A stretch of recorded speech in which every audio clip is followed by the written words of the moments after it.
सो जब भी raise retina के पीछे फोकस, रेटिना के आगे फोकस हो रही है, रेटिना तक पहुंचने से पहले ही अगर फोकस हो रही है रेटिना के आई के अंदर ही, तो उस कंडीशन को बोलते हैं आपका मायोपिया। मायोपिया यानी माइनस में नंबर आता है, यानी इस पेशेंट को दूर का कम दिखेगा, नजदीक का अच्छा दिखेगा। कंडीशन का दूसरा नाम है कंडीशन का नियर साइटनेस। कस्टमर जब नजदीक जाके देखेगा तो उसको साफ दिखेगा, दूर से देखेगा तो उसे ब्लर दिखेगा। दूसरी कंडीशन है जब रेज रेटिना पे फोकस होने की जगह रेटिना से पीछे फोकस हो रही है। रुको, उस कंडीशन को हमने कहा था parallel raise of light focus behind the retina. Retina के पीछे जा रही है जब एकोमोडेशन हमारा रिलैक्स कंडीशन में, वरना अगर आंख में एकोमोडेशन है और ये अमाउंट ऑफ हाइपरमेट्रोपिया कम है तो पेशेंट अकोमोडेशन करके इस चीज को क्लियर कर सकता है। ठीक है, एकोमोडेशन उसका एक्टिव करके रेज को वापस रेटिना पे ला सकता है। तो it is called hypermetropia. Third is the astigmatism. Astigmatism क्या होता है? जब अलग अलग मेरिडियन की रेज अलग अलग पॉइंट पे फोकस हो, एक पॉइंट पे फोकस ना हो। तो भी रेज पास हो रही है वर्टिकल मेरिडियन या हॉरिजॉन्टल मेरिडियन, कोई भी एक्सिस से, वो अलग अलग डायरेक्शन में फोकस हो रही है, अलग अलग पॉइंट पे फोकस हो रही है, एक पर्टिकुलर पॉइंट पे फोकस नहीं हो रही। उस कंडीशन को बोलते हैं एस्टिग्मेटिज्म। मायोपिया और हाइपरमेट्रोपिया कल हमने डिटेल में देख लिया था। I am just going through very fast. So दो मेन फीचर्स होते हैं आंख के नंबर आने की वजह से। एक होता है आंख की लंबाई और एक आंख का कॉर्निया कर्वेचर। जस्ट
सर आवाज नहीं आ रही है।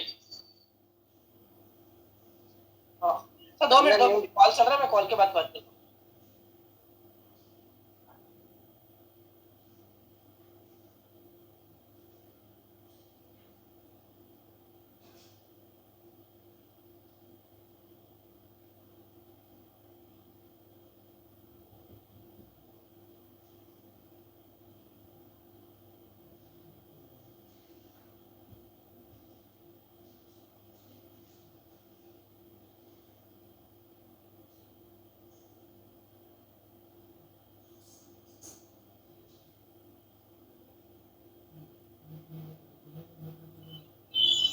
सर आवाज चली गई, आवाज नहीं आ रही है फिर। सर 2 मिनट एक कॉल चल रहा है मेरा, इसलिए मैं अभी आवाज नहीं आ रही है।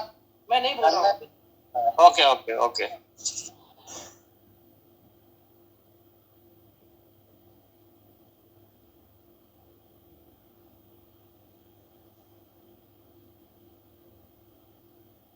एक मेरा अर्जेंट कॉल चल रहा था इसलिए आवाज नहीं आ रही। सो आंख में नंबर आने के दो मेन रीजन, आंख की लंबाई और कॉर्निया और लेंस का कर्वेचर या लेंस का पावर।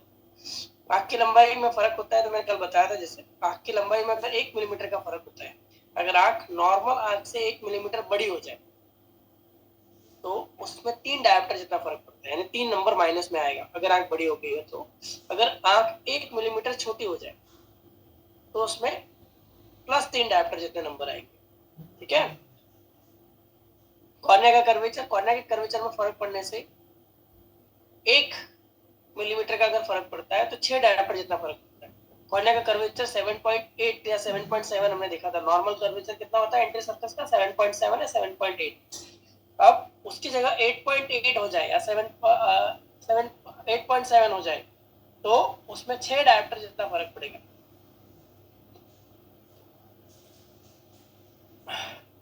एमेट्रोपिया यानी पैरेलल रेज ऑफ लाइट जो है वो रेटिना पे फोकस नहीं हो रही है, उनको बोलते हैं एमेट्रोपिया। उसके अलग अलग टाइप जैसे मैंने बताया था आपको। रिफ्रैक्टिव है इनकरेक्ट पावर ऑफ लेंस और कॉर्निया की वजह से, एक्सियल आंख की लंबाई की वजह से या दोनों की वजह से।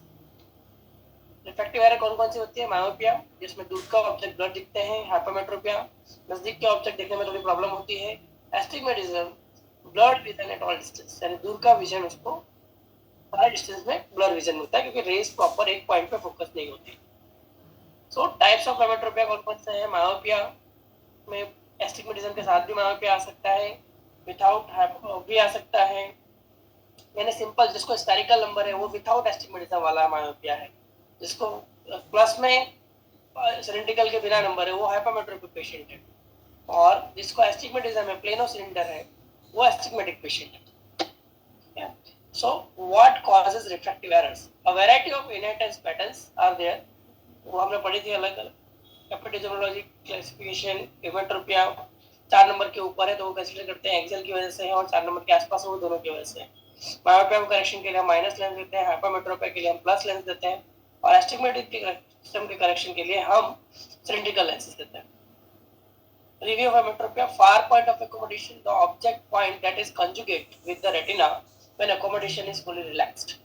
So far point जो भी है रेटिना का वो मायोपिया में क्या होता है? इन्फिनिटी और आंख के बीच में होता है। हाइपरमेट्रोपिया में रेटिना के पीछे होता है, और इमेट्रोपिया जिसको चश्मे का नंबर नहीं है उसमें इन्फिनिटी पे होता है।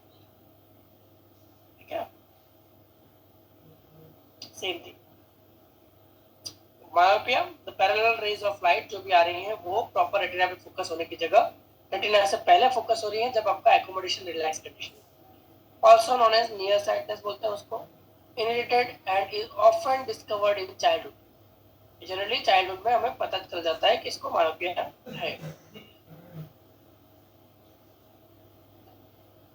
और ये मायोपिया धीमे धीमे माइनस में नंबर धीरे धीरे बढ़ता है। Normal vision myopic vision blur रहेगा।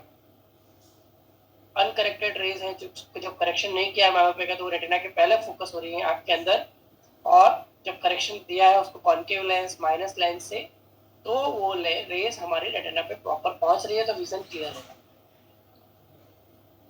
इटियोलॉजी में डिटेल में नहीं जा रहा। एक्सेल यानी आंख की लंबाई की वजह से, कर्वेचर यानी कर्वेचर में फेरफार की वजह से, इंडेक्स बढ़ने की वजह से, और इफेक्टिव मायोपिया। सिंपल मायोपिया कल बताया था। डिजेनरेटिव मायोपिया यानी जिसको भी नंबर ज्यादा बढ़ रहा है उनके केस में डिजेनरेटिव मायोपिया होता है, तो उसमें ग्लूकोमा के चांसेस बढ़ जाते हैं, मैक्युलर होल हो सकता है, रेटिना में डैमेज हो सकता है, पर्दा खिसकने के चांसेस ज्यादा होते हैं जिसको डिजेनरेटिव मायोपिया होता है। जिसका नंबर बार बार बढ़ रहा है वो, जिसको नंबर ज्यादा है 6-7 नंबर के ऊपर है वो पेशेंट। ठीक है। सुडोमायोपिया स्पाज्म की वजह से, एक्सेसिव एकोमोडेशन करने की वजह से आता है। इंड्यूस मायोपिया दवा डालने की वजह से आता है। इंडेक्स मायोपिया कैटरेक्ट डेवलप होने की वजह से आता है, या और डायबिटीज के पेशेंट में इंडेक्स मायोपिया आ सकता है। Form deprivation myopia degenerative myopia होता है एक तरह का। Near work induce transit myopia. ठीक है। आंख की लंबाई नॉर्मल लंबाई से ज्यादा बढ़ने की वजह से रेटिना खिंचता है पीछे की तरफ, जैसे फुग्गे में हवा भरते हैं। फुग्गे में जैसे जैसे आप हवा भरते जाओगे वैसे वैसे फुग्गा बड़ा तो होगा लेकिन पतला होता जाएगा, फिर एक पॉइंट पे फुग्गा फूट जाएगा। उसी तरह से जिससे आंख की लंबाई बढ़ रही है, स्क्लेरा और कॉर्ड पीछे की तरफ खींच रहा है, साथ में रेटिना को भी पीछे की तरफ खींचेगा, तो रेटिना क्या होगा? पतला होता जाएगा, उसमें छोटे छोटे होल्स हो जाएंगे और पर्दा खिसकने के चांसेस बढ़ जाते हैं। इसलिए पैथोलॉजिकल मायोपिया में हर एक पेशेंट को रेटिना चेकअप के लिए खास रिकमेंड करना है जिसका भी 4 नंबर के ऊपर है, या जिस पेशेंट को फ्लोटर की कंप्लेंट्स है। पेशेंट बोल रहा है कि मुझे फ्लोटर्स दिख रहे हैं, यानी आंख के सामने मच्छर जैसा उड़ता हुआ दिख रहा है काफी दिनों से या थोड़े दिनों से, या लाइट के झपकारे यानी बिजली चमक रही है उस तरह से आंख के अंदर होता है, लाइट की चौंध आ रही है, फ्लैशेस ऑफ लाइट बोलते हैं उसको। ठीक है, तो ऐसा कुछ सेंसेशन हो रहे हैं तो उस पेशेंट में रेटिना चेकअप करना जरूरी होता है। जिसको भी 3 नंबर से कम है उसको बोलते हैं लो मायोपिया। मीडियम मायोपिया 3 से 5 या 6 नंबर के बीच में। हाई मायोपिया जिसको 6 नंबर के ऊपर हो वो हाई मायोपिक पेशेंट होता है। Congenital onset, congenital myopia, youth onset myopia, school myopia, early adult privilege saying.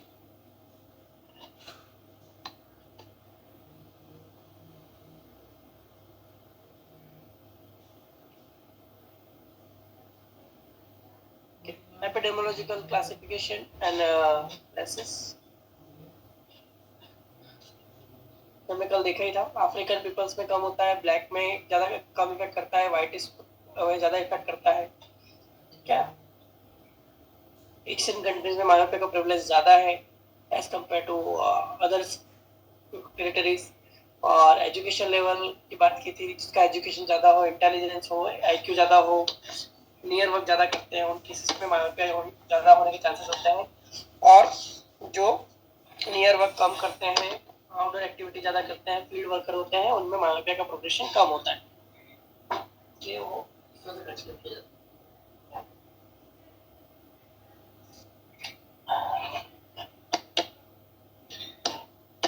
theories I'm not going to details, कल मैंने ऑलरेडी डिस्कस कर लिया है आपसे।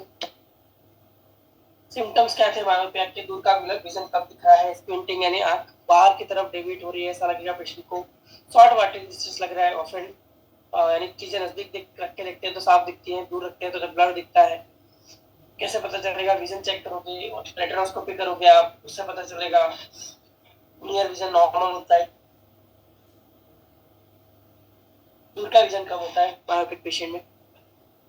डायग्नोसिस टिपिकली आई एग्जामिनेशन करोगे उससे पता चलेगा, आपका विजन चेक करोगे उससे पता चलेगा, फोटोग्राफ करोगे, रेटिनोस्कोपी करोगे तो उससे आपको आइडिया आ जाएगा कि हाँ इस पेशेंट में माइनस में नंबर है तो ये myopic patient. Then phoropter is used, या आपके ट्रायल फ्रेम और ट्रायल सेट यूज करके आप उसका करेक्शन रखोगे, तो उस तरह से आप करेक्शन दोगे। मायोपिया का करेक्शन करने के लिए कल मैंने टेक्निक दी। मायोपिया में क्या होता है? माइनस में minimum minus, maximum vision, maximum comfort. और हाइपरमेट्रोपिया में maximum plus, maximum vision, maximum comfort. तो इस तरह से हम यहाँ पर करेक्शन करते हैं। तो आपको क्या करना होता है? फॉलोइंग टेक्निक करनी होती है, यानी जिसमें माइनस नंबर अगर आ रहा है किसी का, तो उसको कम माइनस से आपको स्टार्ट करना है और धीमे धीमे माइनस नंबर बढ़ाना है। और जबकि प्लस नंबर में आपको ज्यादा प्लस रखना है और धीमे धीमे प्लस पावर को कम करना है। ट्रीटमेंट क्या होती है मायोपिया के लिए? स्पेक्टिकल्स जो आपका ब्रेड एंड बटर है, मैक्सिमम केस में आप देते हो चश्मा।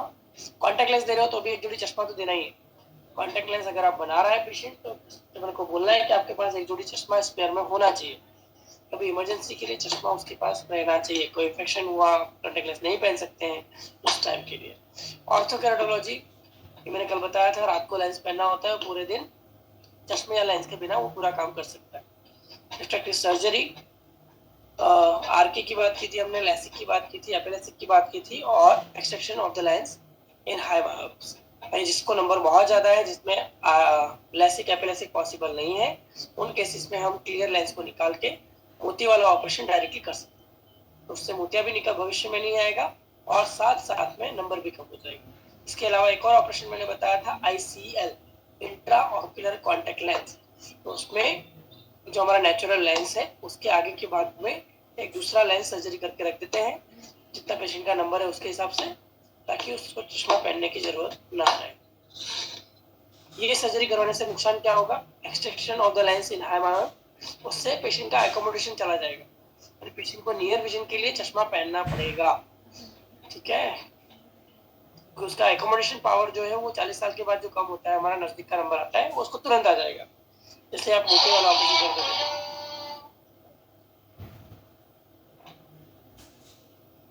Myopia control, use the eye glasses between full time.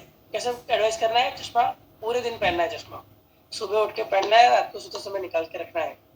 Outdoor है, इंडोर है, बहुत बार पेशेंट बोलता है इसको दूर का नंबर है, नजदीक का नंबर। तो भी बार कस्टमर आपके पास आता है 15-16 साल, 10 साल, 12 साल, 15 साल, उस एज में उसके पेरेंट्स खास पूछते हैं आपको इसको दूर का नंबर है या नजदीक का नंबर। तो आपका जवाब होना चाहिए इसको कांस्टेंट यूज का नंबर है, यानी चश्मा पूरे दिन पहन के रखना है। ऐसा नहीं कि इनको नजदीक का साफ दिख रहा है चश्मे के बिना तो भी चश्मा पहनना है। ठीक है, चश्मा पूरे दिन लगा के रखना है। जो माइनस में नंबर वाला पेशेंट होता है, अगर वो नजदीक के लिए चश्मा नहीं पहनता तो उसका एकोमोडेशन पावर जो होना चाहिए वो डेवलप नहीं होता, कि एकोमोडेशन करने की जरूरत नहीं पड़ती। तो आंख एकोमोडेशन नहीं करेगी तो प्रॉपर कन्वर्जेंस नहीं होगा और उसकी वजह से पेशेंट को प्रॉब्लम हो सकता है। तो चश्मा पूरे दिन पहनाना होता है। क्या अब बात करते हैं हाइपरमेट्रोपिया की, ऑलरेडी हम कल डिस्कस कर चुके हैं। इसका अपोजिट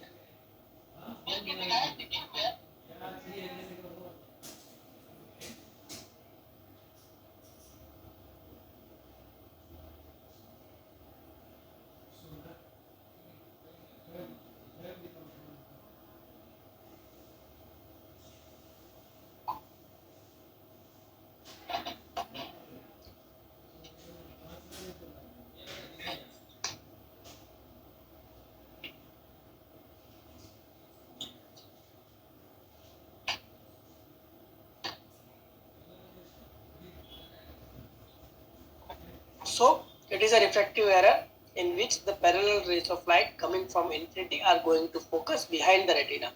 जो रेटिना के पीछे फोकस हो रही है जब हमारा एकोमोडेशन रिलैक्स कंडीशन में, either because of the, क्यों होता है हाइपरमेट्रोपिया, आंख की लंबाई उसके कॉर्निया के और लेंस के पावर के कंपैरिजन में छोटी रह गई, या कॉर्निया और लेंस का पावर है वो आंख की लंबाई के कंपैरिजन में कम रह गया।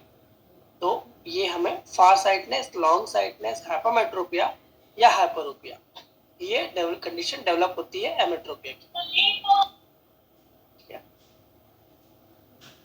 सो जब भी रेज रेटिना के पीछे फोकस हो रही है उस कंडीशन को बोलते हैं आपका हाइपरमेट्रोपिया। तो उन रेज को रेटिना पे लाने के लिए हमें रेज को और ज्यादा कन्वर्ज करना होगा। तो कन्वर्जिंग लेंस का हम यूज करेंगे। कन्वर्जिंग लेंस कौन सा होता है? Convex lens plus lens. तो वो क्या करेगा, जो पावर कम पड़ रहा था कॉर्निया लेंस का उसकी आंख की लंबाई के हिसाब से, उतना वो एडिशनल पावर अगर हम दे देंगे तो वो रेज हमारी कन्वर्ज हो जाएगी। दूसरा, अगर आप हाइपरमेट्रोपिया करेक्शन नहीं करते हो और हाइपरमेट्रोपिया कम अमाउंट का है और पेशेंट के पास एकोमोडेशन पावर अच्छा है, तो उस पेशेंट में वो क्या करेगा, एकोमोडेशन करके अपने लेंस का पावर बढ़ा के उस चीज को रेटिना पे ला सकता है। इसलिए हाइपरोपिक पेशेंट को जनरली जब तक एकोमोडेशन पावर अच्छा होता है तब तक प्रॉब्लम नहीं होता, वो कंफर्टेबल होते हैं, उनको इतना सिम्टम नहीं होते, विजन क्लियर होता है। जैसे जैसे एकोमोडेशन पावर कम होता है वैसे वैसे पेशेंट को सिम्टम स्टार्ट होना स्टार्ट होते हैं। या हाइपरमेट्रोपिया ज्यादा अमाउंट का हो तो उसमें वो पूरा प्रॉपर एकोमोडेशन करके क्लियर नहीं कर पाते। What causes hypermetropia? ये ऑलरेडी हम डिस्कस कर चुके हैं। शॉर्ट आई बॉल, आंख की लंबाई छोटी रह गई है उसकी वजह से, इफेक्टिव पावर कम हो उसकी वजह से, या दोनों की वजह से। Axial curvatural index, I am not going to details. ये मैंने बताया था कि आपको लेटेंट हाइपरमेट्रोपिया, टोटल हाइपरमेट्रोपिया को कितने पार्ट में डिवाइड किया गया है? टोटल हाइपरमेट्रोपिया को 2 पार्ट में।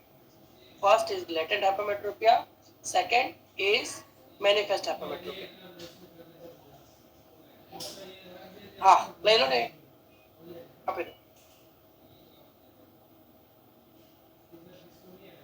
Manifest hypermetropia. मैनिफेस्ट हाइपरमेट्रोपिया के 2 पार्ट थे, फैकल्टेटिव हाइपरमेट्रोपिया और absolute hypermetropia. So what is facultative hypermetropia? Facultative hypermetropia वो जो अमाउंट पेशेंट एकोमोडेशन करके क्लियर कर ले रहा है। सपोज पेशेंट को 4 नंबर है लेकिन 4 डायप्टर जितना वो एकोमोडेशन नहीं कर पा रहा, 2 डायप्टर जितना कर पा रहा है, तो वो जो 2 डायप्टर्स में एकोमोडेशन किया उसको बोलते हैं फैकल्टेटिव हाइपरमेट्रोपिया। और जो 2 डायप्टर्स में एकोमोडेशन नहीं कर पाया, उतना विजन वो इंप्रूव नहीं कर पाया एकोमोडेशन करके, उसको बोलते हैं एब्सोल्यूट हाइपरमेट्रोपिया। लेटर हाइपरमेट्रोपिया क्या होता है? ये होता है हमारा नॉर्मल सिलरी मसल टोन। जो नॉर्मल हमारी सिलरी मसल जो होती है एकोमोडेशन करने में जो हेल्प करती है, उसकी नॉर्मल जो टोन रहती है, जिसको हम दवा डाले बिना रिलैक्स नहीं कर सकते, साइक्लोपेजिया ड्रग डाले बिना रिलैक्स नहीं कर सकते, उस कंडीशन को बोलते हैं आपका लेटेंट हाइपरमेट्रोपिया। ये दवा डालने के बाद ही पता चलता है, ठीक है। इन दोनों को टोटल करेंगे तो वो आएगा टोटल हाइपरमेट्रोपिया। लेटेंट हाइपरमेट्रोपिया को हम करेक्शन देते नहीं है, लेटेंट हाइपरमेट्रोपिया को करेक्ट किया जाता नहीं है। हमें करेक्शन देना है फैकल्टेटिव हाइपरमेट्रोपिया और एब्सोल्यूट हाइपरमेट्रोपिया, ठीक है।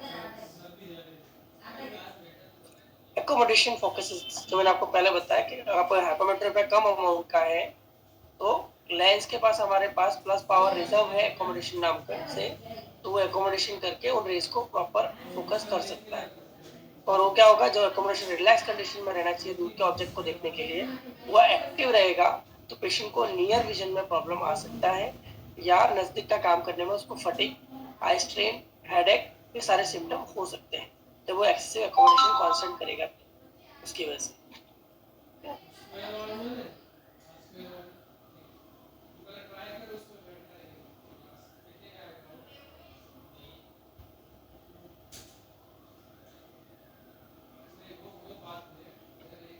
Okay, symptoms: blood vision, headaches, eye strain, fatigue of accommodation, eye rubbing, lack of interest school, नजदीक का देखने में प्रॉब्लम होगी, आँख को स्ट्रेन करके देखना होगा, उसको स्कूल में इंटरेस्ट नहीं आएगा। डिफिकल्टी इन रीडिंग,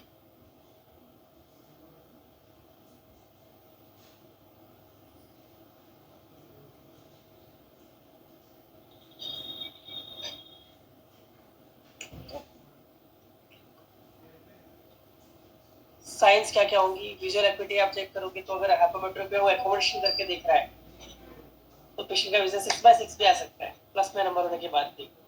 स्क्विंटिंग है, पेशेंट को बहुत बार आंख अंदर की तरफ मुड़ रही है, क्रॉस आई हो रही है अंदर की तरफ, इजोट्रोपिया हो रहा है, तो वो इजोफोरिया का फीलिंग आता है क्योंकि एकोमोडेशन करने की वजह से एक्सेसिव कन्वर्जेंस होता है।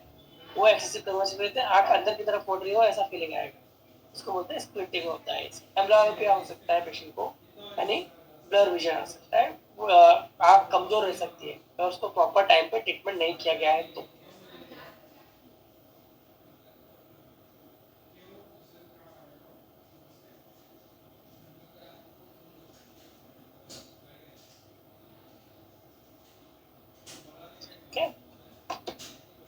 डायग्नोसिस कैसे करेंगे? सेम डायग्नोसिस की मेथड सेम है, आप विजन चेक करो, पीजीपी चेक करो, रेटिनोस्कोपी करिए और यार ऑटोरेफ लीजिए। ऑटोरेफ में बहुत बार क्या होगा, पेशेंट स्ट्रेन करके देखेगा तो उसमें आपको पता नहीं चलेगा, नंबर कम आएगा। रेटिनोस्कोपी करोगे तो रेटिनोस्कोपी में अगर पेशेंट प्रॉपर फिक्सेट नहीं करेगा तो भी उसमें नंबर कम आएगा। तो उसके लिए बहुत बार अगर बहुत वेरिएशन आ रहा है, रिफ्लेक्ट फ्लो बार बार चेंज हो रहा है या प्रॉपर पेशेंट फिक्सेट नहीं कर रहा, वेरिएशन बहुत आ रहा है रीडिंग में, तो उस केस में साइक्लोप्लेजिक रिफ्रैक्शन की जरूरत पड़ती है। साइक्लोप्लेजिक रिफ्रैक्शन यानी दवा डाल के नंबर चेक कर, तो वो आपको नहीं करना होता, उसके लिए आपको डॉक्टर के पास रेफर करना होता है।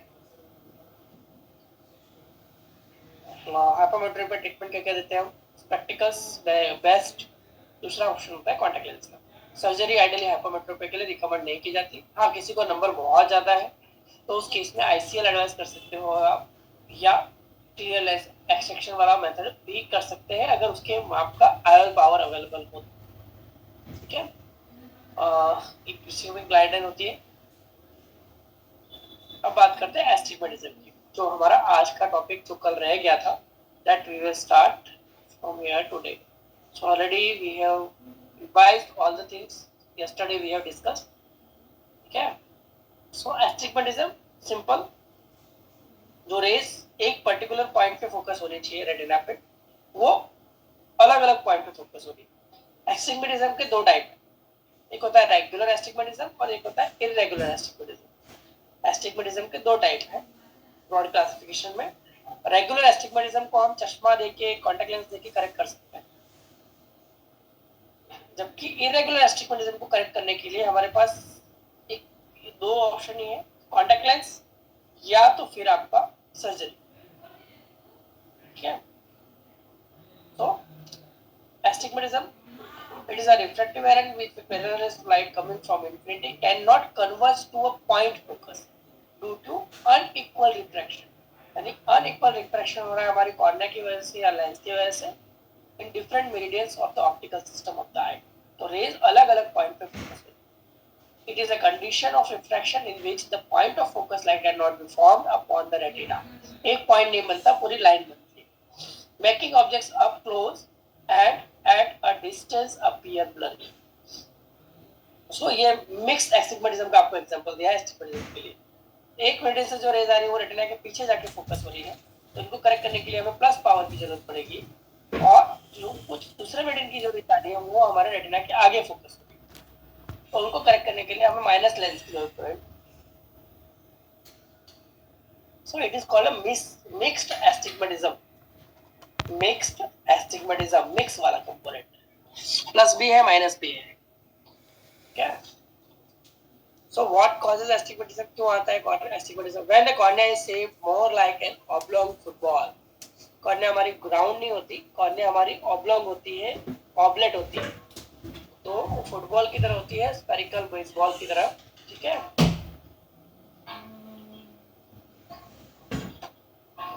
like a football, an astigmatic cornea has a steeper curve and a flatter one।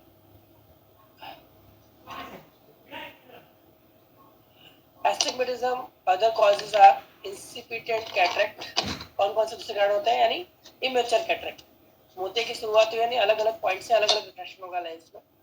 Subluxation of the lens, dislocation of lens, यानी बार्फल सिंड्रोम, डोन सिंड्रोम या दूसरी जो भी सिंड्रोम है, एक्टोपिया लेंस, होमोसिस्टेनुरिया, तो ये सारी कंडीशन में क्या होता है, हमारे लेंस जो होता है उसकी प्रॉपर पोजीशन से लटकता होता है, उसके जॉइंट्स का अटैचमेंट टूटा होता है किसी पार्ट में, तो लेंस का अनइक्वल रिफ्लेक्शन होगा, उसकी वजह से एस्टिग्मेटिज्म आता है। या ट्रॉमेटिक भी हो सकता है सब्लक्सेशन। कॉर्नियल अल्सर हो, कॉर्निया में अल्सर हो गया है, कॉर्निया में एक दाग रख गया है, उसकी वजह से क्या होगा, वहां से रिफ्लेक्शन, उसका मेरिडियन बदल गया है और रिफ्लेक्शन चेंज हो गया है, तो वहां से जो रेज पास होगी वो अलग अलग पॉइंट पे फोकस होगी। Keratoconus, it is one of the leading cause of irregular astigmatism. So keratoconus क्या होता है, एक तरह का इन्फ्लेमेटरी डिसऑर्डर है ये जनरली क्या होता है, धीमे धीमे हमारे सिलिंड्रिकल नंबर बढ़ते जाते हैं, हमारी कॉर्निया धीमे धीमे पतली होती जाती है कोन की तरफ, और विजन फिशिंग का धीरे धीरे कम होता जाता है। और दूसरा होता है लेंटिकोनस, लेंस में भी कोन की तरह रचना बन रही है, धीमे धीरे लेंस भी कोन की तरह होता जा रहा है और रेज अलग अलग पॉइंट पे फोकस हो रही है और क्रिएट कर रही है आपका इरेगुलर एस्टिग्मेटिज्म। तो इटोलॉजिकल क्लासिफिकेशन दो ही है उसकी, curvatural astigmatism and index astigmatism. Curvature की वजह से, कॉर्निया और लेंस के कर्वेचर की वजह से जो एस्टिग्मेटिज्म आता है, तिरछा नंबर, सिलिंड्रिकल नंबर जो बोलते हैं वो, और इंडेक्स यानी लेंस में इंडेक्स चेंज होने की वजह से, कॉर्निया में इंडेक्स चेंज होने की वजह से जो आता है वो। Just a minute.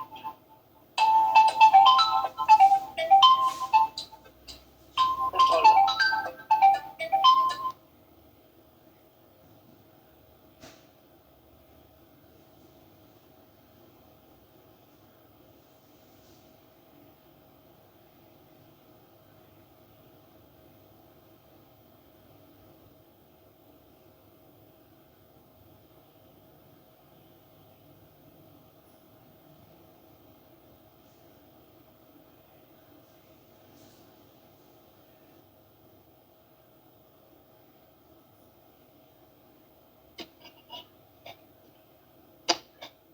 So types of astigmatism की बात करें, हाँ,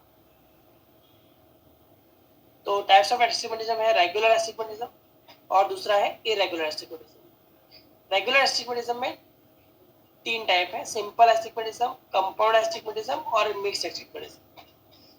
सिंपल एस्टिग्मेटिज्म में भी दो टाइप है, सिंपल मायोपिक एस्टिग्मेटिज्म और सिंपल हाइपरमेट्रोपिक एस्टिग्मेटिज्म।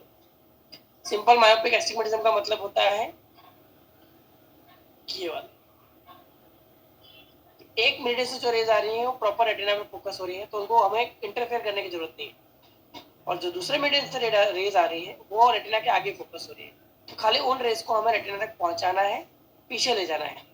तो हम कौन सा लेंस का यूज करेंगे, प्लेनो कॉनकेव, प्लेनो कॉनकेव यानी plano cylinder lens, minus cylinder, इसको बोलते हैं सिंपल मायोपिक एस्टिग्मेटिज्म, जहाँ पे -0.5, -1 सिलेंडर, -3 सिलेंडर, -4 सिलेंडर, जो भी आप दे रहे हो, प्लेन सिलेंडर दे रहे हो, वो आपका simple myopic astigmatism.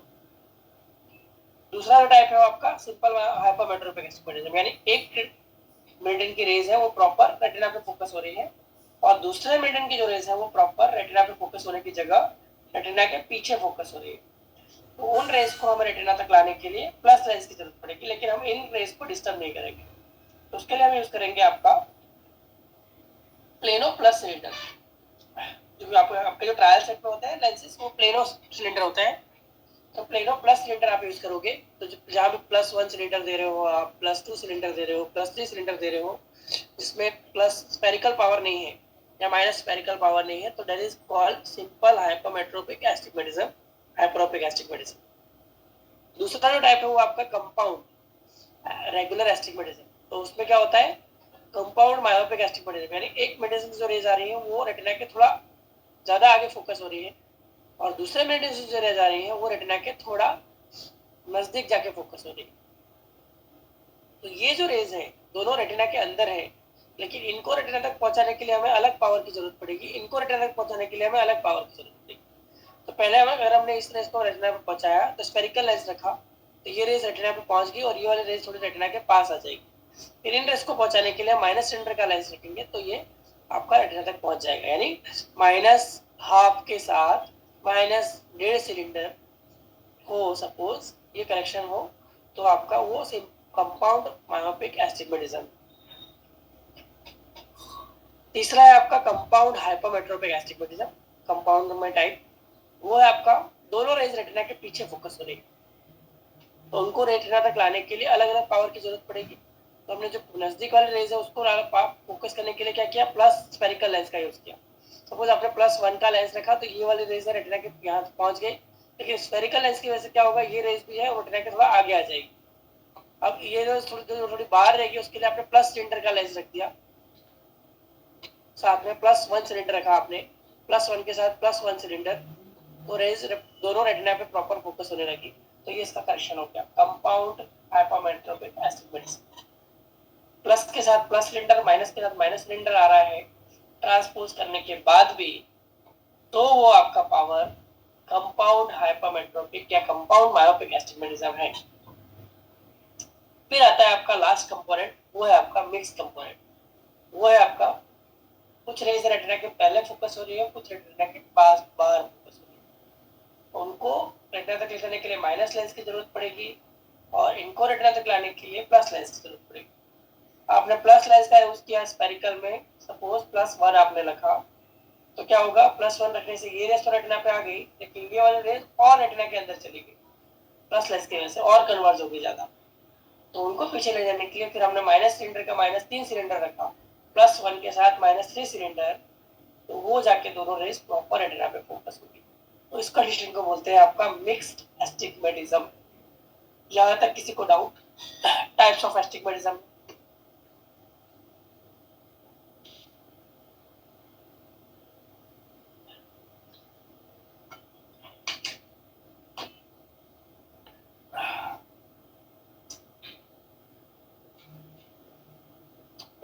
I am coming to that point. जो आपका क्वेश्चन है इरेगुलर एस्टिग्मेटिज्म कैसे पता चलेगा,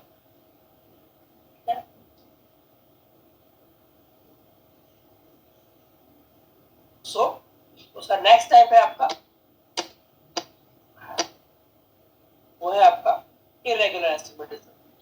इरेगुलर एस्टिग्मेटिज्म कैसे पता चलेगा, जब आप रेटिनोस्कोपी करते हो, रेटिनोस्कोपी करोगे तो आपको प्रॉपर 2 मायर्स नहीं मिलेंगे, 2 स्टिक नहीं मिलेगी, आपको क्यू सीजर रिफ्लेक्स मिलेगा। सीजर रिफ्लेक्स कैंची की तरह रिफ्लेक्स मिलेगा, सीजर रिफ्लेक्स। जब रिफ्लेक्स देखेंगे आप, तो मैं पढ़ाऊंगा जब रेटिनोस्कोपी दिखाऊंगा तब मैं आपको वो चीज दिखाऊंगा कि किस तरह का रिफ्लेक्स आता है, सीजर रिफ्लेक्स। तो या आपको कोई पर्टिकुलर एक्सिस नहीं मिलेगी, आप एआर कर रहे हो तो एआर में डिस्टॉर्टेड मायर मिलेंगे आपको। तो कॉर्निया पे जो मायर बनते हैं हमारे, जिसको हम फोकस करके एआर लेते हैं, वो मायर प्रॉपर नहीं बनेंगे, या बहुत हाई सिलेंडर आएगा पेशेंट, 11 सिलेंडर 12 सिलेंडर, हर एक जितनी बार आप एआर ले रहे हो उतनी बार अलग अलग सिलेंडर आ रहा है, 7 सिलेंडर 8 सिलेंडर। तो वो जो अलग अलग पावर आ रहा है वो आ रहा है इरेगुलर एस्टिग्मेटिज्म की वजह से। उसका आप विजन बढ़ाने की कोशिश करोगे, कोई भी एक्सिस उसको सेट नहीं होगा। तो ये सारे सिम्टम्स होते हैं इरेगुलर एस्टिग्मेटिज्म के। उसमें विजन इंप्रूव होता नहीं है ग्लासेस के साथ, चश्मे से विजन बढ़ता नहीं है।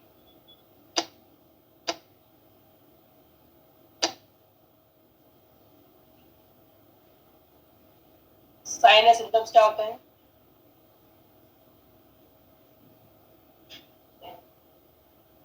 साइन और सिम्टम्स क्या होते हैं एस्टिग्मेटिज्म के symptoms? Eye strain, headache, distorted wavy vision, may be their blood vision और डिस्टेंस साइड डिस्टेंस में ब्लड दिख रहा है थोड़ा। यानी पेशेंट को बहुत बार आपने देखा होगा तो एआर में -2 सिलेंडर आ रहा है, पेशेंट का विजन चेक किया 6/9 विजन आ रहा है बिना ग्लास के। क्यों? क्योंकि पेशेंट आंख छोटी करके स्क्वीज करके देख लेता है, ठीक है, यानी उसको ब्लर तो दिखता है, क्वालिटी ऑफ विजन नहीं मिलती। लेकिन जब आप उसको करेक्शन देते हो तो पता चलता है अरे ये तो एकदम क्लीन दिखने लगा, पहले तो ब्लर दिख रहा था।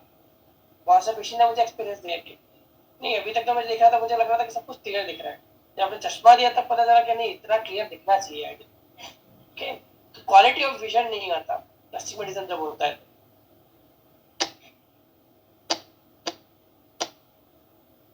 सो डायग्नोसिस कैसे करेंगे, विजन चेक करेंगे आप, रेटिनोस्कोपी करेंगे, ऑटोरैप करेंगे, तो उससे आपको पता चल जाएगा कि एस्टिग्मेटिज्म है या हाइपरमेट्रोपिया है या मायोपिया। ऑप्शन क्या क्या है करेक्शन लेने के लिए? आपका स्पेक्टिकल लेंसेज है, चश्मा cylindrical lenses. Simple myopic astigmatism है या हाइपरमेट्रोपिक एस्टिग्मेटिज्म है तो उसमें प्लस प्लेलो सिलेंडर या माइनस सिलेंडर लगेगा। कंपाउंड वाला कंपोनेंट है तो उसमें स्पेरिकल के साथ सिलेंड्रिकल लेंस लगेगा। मिक्स वाला कंपोनेंट तो उसमें प्लस स्पेरिकल के साथ माइनस सिलेंडर या माइनस स्पेरिकल के साथ प्लस सिलेंडर लगेगा। Soft toric lens, contact lens दे सकते हो, टॉरिक लेंस आते हैं हमारे एस्टिग्मेटिज्म के लिए, तो वो आप दे सकते हो। आरजीपी लेंस दे सकते हैं जिसमें इरेगुलर एस्टिग्मेटिज्म हो, केराटोकोनस हो, तो उन केसेस में हम आरजीपी लेंसेज देते हैं जिसमें हाई सिलेंडर हो, जिसमें सॉफ्ट लेंस पॉसिबल ना हो, उन केसेस में।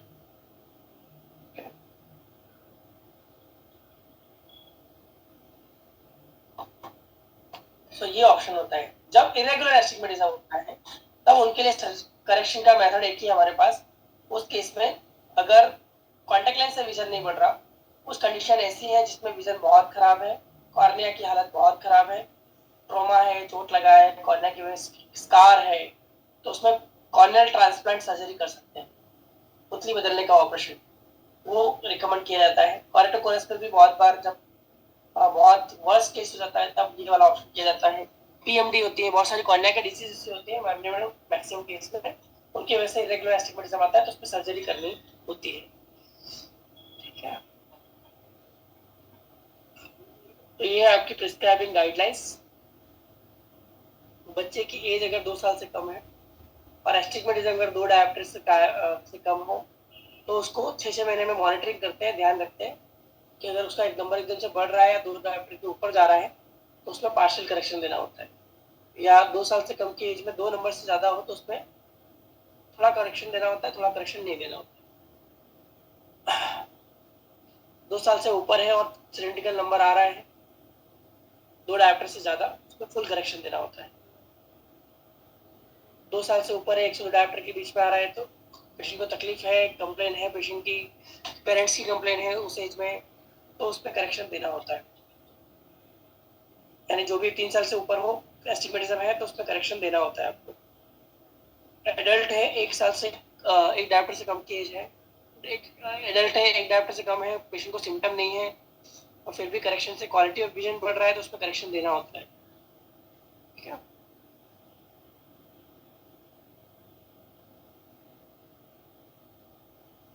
Press बायोपिया and age related condition. अब बात करते हैं प्रेस बायोपिया की। ठीक है, करेक्शन करने का जब आप पूरा लेक्चर लेंगे तब साथ में ले लेंगे। रिफ्रैक्शन का पूरा टॉपिक है हमारा। सो प्रेस बायोपिया किसको आएगा? सबको आएगा।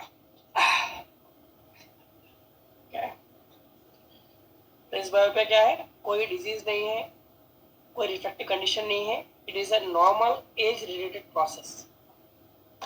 सो इसमें क्या होता है, जो हमारी सिलरी मसल टोन है, जो हमारे एकोमोडेशन लेंस के पावर बढ़ाने की क्षमता है, वो उम्र के साथ धीरे धीरे घटती जाती है। जैसे जैसे हमारी एज बढ़ती है वैसे वैसे हमारा नजदीक का फोकस करने की क्षमता घटती जाती है। उस कंडीशन को बोलते हैं आपका प्रेस बायोपिया। ये जनरली 40 साल के आसपास आ जाता है। हाइपरोपिक पेशेंट में ये कभी कभी जल्दी भी आ जाता है, मायोपिक पेशेंट में कभी कभी ये लेट भी आता है। सो क्या क्या होता है सिम्टम्स में? receding the distance for vision, near vision. So the book is held at the distance more than 33 centimeter. So जो पेशेंट था प्रेस बायोपिक पेशेंट, पहले 30 सेंटीमीटर 33 सेंटीमीटर 40 सेंटीमीटर पे क्लियर पढ़ लेता था। अब क्या बोल रहा है, जब भी आपके पास आ रहा है तो बोल रहा है थोड़ा दूर रख के पढ़ता तो दिखता है, नजदीक लाता तो नहीं दिखता है, बिकॉज दूर उतने डिस्टेंस के लिए वो एकोमोडेशन नहीं कर पा रहा तो पहले उसका डिस्टेंस था वहां तक। एक्स्ट्रा लाइट की जरूरत पड़ती है पढ़ने के लिए। पेशेंट में complaint of reading normally morning, reading में प्रॉब्लम होता है, पेशेंट को मॉर्निंग में पढ़ लेता है, शाम तक आते आते वो पढ़ नहीं पाता, तो ये सारे उसके सिम्टम होते हैं।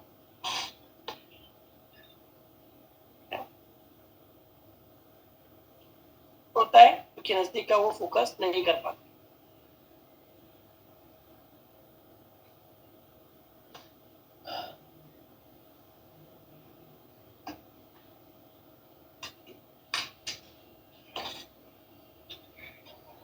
Okay, I need a 5-minute break. Just wait for 5 minutes. I'm coming.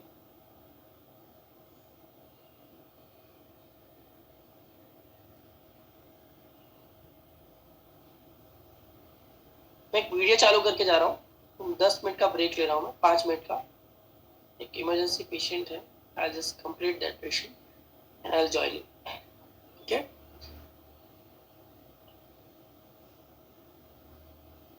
तो मैं एक वीडियो स्टार्ट कर देता हूँ आपका। myopia hypermetropia के लिए that is more stable for you.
दिख रहा है सभी को?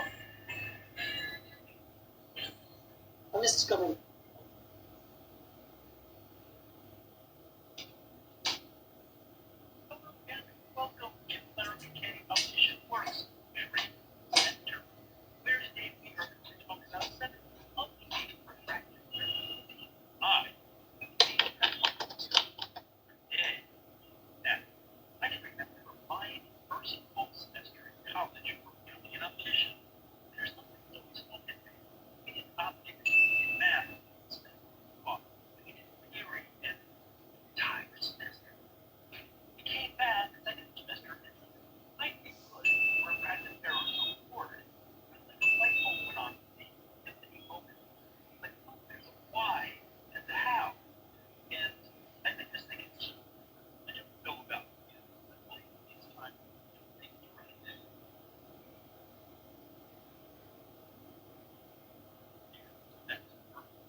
case, same eyeball, same situation, same rays of light, same cornea.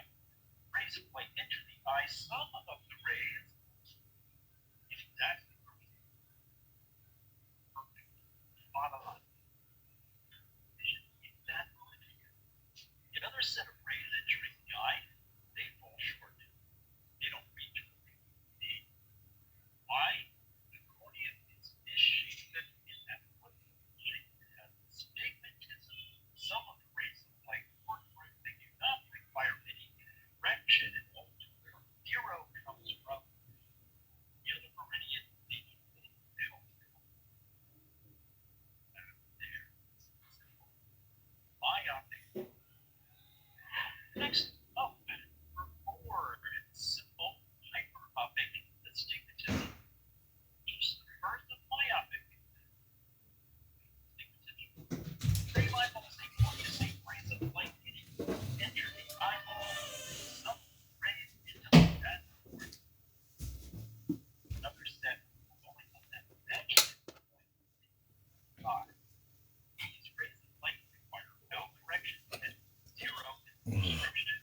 The other rays of light need a little bit of help being drawn from here back into that point on the red to get the vision. Why does this happen?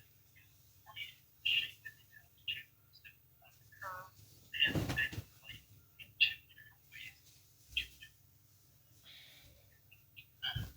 Yes, this is more complex. And if I had the perfect scenario, it would be a three-dimensional model. But I've been teaching this stuff this way for 100 years now.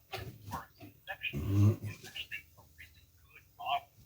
And I think three-dimensional is how this works and how it gathers light in all the different ways, circle around it. It's actually better to conceptualize lens. You're all about anyways, designing that lens to correct this. So number 5 in our list, compound myopic astigmatism. Variation is simple, and in this case we have our same eye, our same cornea, our same rays of light coming in, striking into the eye, and none of them reach more than easily. Some get closer than others. These rays are going to need more power to go from here we're going to need than this set of rays. That's why we have power in all meridians, and why we have two different strength power. That's one of our prescription values.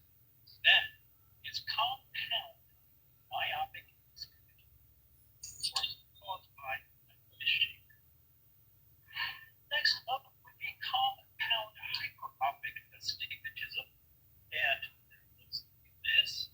Same eyeball, same cornea, same rays of light enter the eye, and they fall on an imaginary point past where they need to be on here, and they're up out here somewhere. Actually, rays missing set this point.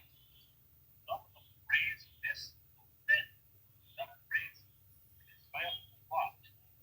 Bring that set of rays from here to here. You're going to use power to do that. These rays need less power. These need more rays. Power and values. Compound hyperopic astigmatism. Last but certainly not least is mixed astigmatism. Look like this. Some of the rays are failing to be back in the eye, some will be up. We've got our same eye, our same cornea, our same rays of light. We need to take these and bring them to here. We need to take these and bring them back to here. The cornea is misshapen. It's misshapen in such a way that we have some rays in the eye, some rays that are almost none. So we're going to have a prescription. And learn this in later lessons that has both plus power and minus power. Those are 7 of the 8 refractive errors. 9 will get prism soon. As I say, error condition. It's time to say, Joe.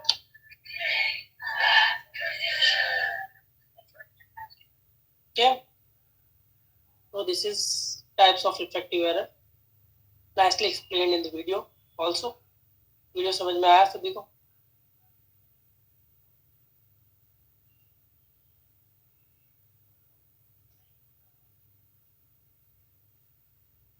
Okay, so we'll continue with our PPT. What we are discussing, the presbyopia. Presbyopia.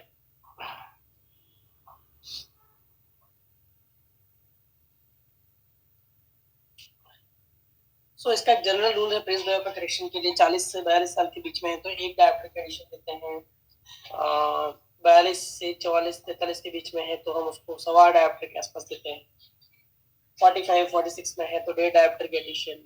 47-48 में है तो 1.75। 50-51 के आसपास है तो 2 dioptre और 55 के आसपास है तो 2.25 डायप्टर। 53 के आसपास है 2.25 dioptre. But it is a general rule, it is not same कि हर एक पेशेंट को उतना ही एडिशन लगेगा। पेशेंट का सबसे पहले प्रेसबायोपिया करेक्शन के लिए सॉरी आपको उनका वर्किंग डिस्टेंस देखना है कि पेशेंट का रूटीन में कितने डिस्टेंस पे देखने की आदत है। पेशेंट की अगर दूर रखने की हैबिट है तो उसको एडिशन का पावर कम लगेगा। वो 40 सेंटीमीटर नहीं रख रहा, 30 सेंटीमीटर नहीं रख रहा, वो यूजुअली रख रहा है अपना 50 सेंटीमीटर के आसपास, तो उसको 40 साल के आसपास एज की एडिशन की जरूरत नहीं पड़ती, उसको तकलीफ नहीं है, तो उसको चश्मा लेने की जरूरत नहीं है। ऐसा रूल नहीं है 40 साल का है तो हाँ उसको +1 की एडिशन देना ही है कंपलसरी।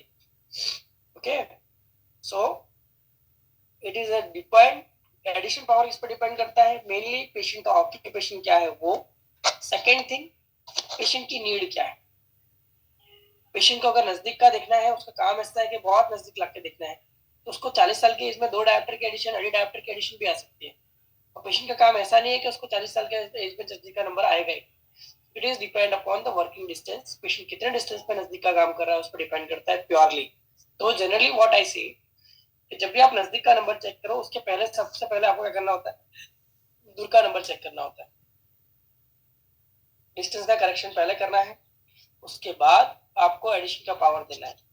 बहुत बार पेशेंट आपके पास 38 एज का आ रहा है और बोल रहा है मुझे नजदीक का देखने में प्रॉब्लम है, दूर का देखने में कोई प्रॉब्लम नहीं। आपने AR लिया, AR में आ रहा है +1.25 या +1.5, ठीक है।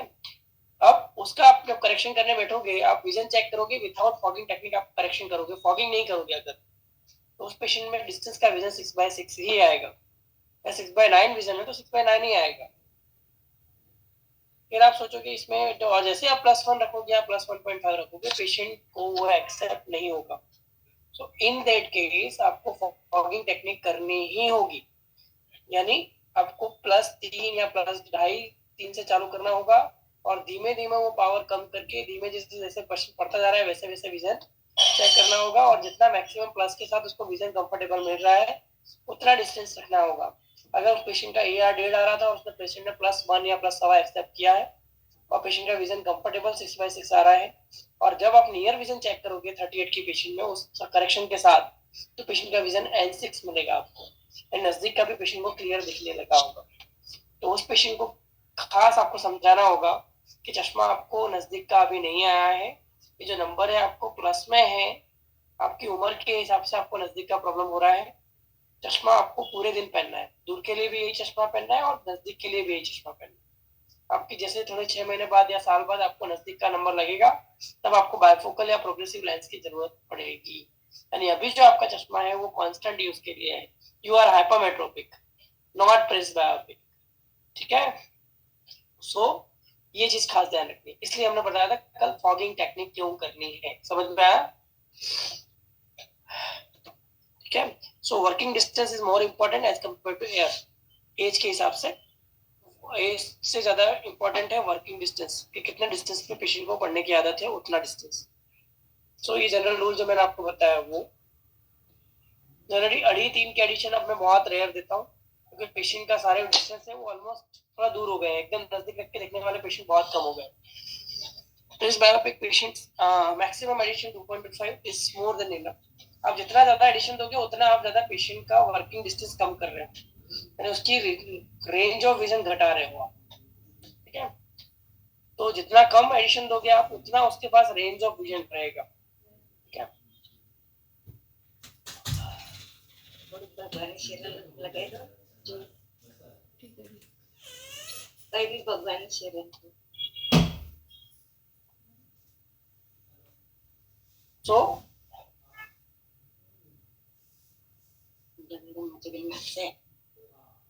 આપણે ભગવાનની સિઝન લગાવી દો. મારે કામ ચાલુ છે, લેક્ચર ચાલુ છે. ઉભા થયા હતા તારે કઈ એમ નહીં આ જમા રાખવાનો આવે છે ફોન. ચાલો મારો ફોન છે મને ડિસ્ટર્બ ના કરો. માં ચાલુ છે યાર, અહીંયા લાવો લગાઈ દો. રેકોર્ડિંગ થાય છે. કઈ ભગવાનનું નામ બોલો ખાલી. Praise Bible types લાવ ચલો of corrective spectacles. આવી જાઓ. Sorry, what is the news?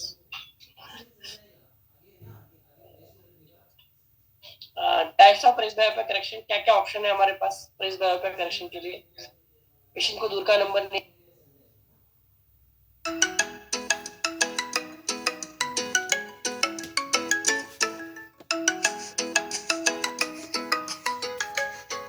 नाक के ऊपर रखने वाली, वो आप दे सकते हो. ऐसा भी अवेलेबल है, अभी तो रेडीमेड अवेलेबल आते हैं. दूसरा है बायफोकल लेंसेज. पेशेंट को चश्मा ऐसा है कि रिक्वायरमेंट ऐसी है कि मुझे चश्मा पूरे दिन पहनना है, दूर का भी देखना है, नजदीक का भी देखना है. तो आप डिस्टेंस में प्लेन पावर दे दो, नजदीक का नंबर दे दो, या दोनों करेक्शन है, उसको दूर का भी नंबर है, नजदीक का नंबर है, तो बायफोकल दे सकते हो आप. ट्राइफोकल दे सकते हो. ट्राइफोकल का मतलब दूर की भी जरूरत है, इंटरमीडिएट भी काम करना है और नियर का काम भी करना है. लेकिन अब ट्राइफोकल मार्केट से टोटली विड्रॉ हो चुके हैं, ट्राइफोकल अवेलेबल नहीं है. ये एक मॉडलिटी थी जब प्रोग्रेसिव लेंस नहीं आए थे मार्केट में. So trifocal is outdated, but the option is there. Trifocal की जगह आप कौन सा लेंस दे सकते हो? यू कैन गिव वेरीफोकल या progressive lenses, progressive addition lenses. एक लास्ट में ये ऑप्शन लिखा हुआ है monovision. What mean by monovision? किसी पेशेंट की आंख में एक आंख प्लेनो है, एक आंख में -2 नंबर है. पेशेंट की उम्र है 50 साल.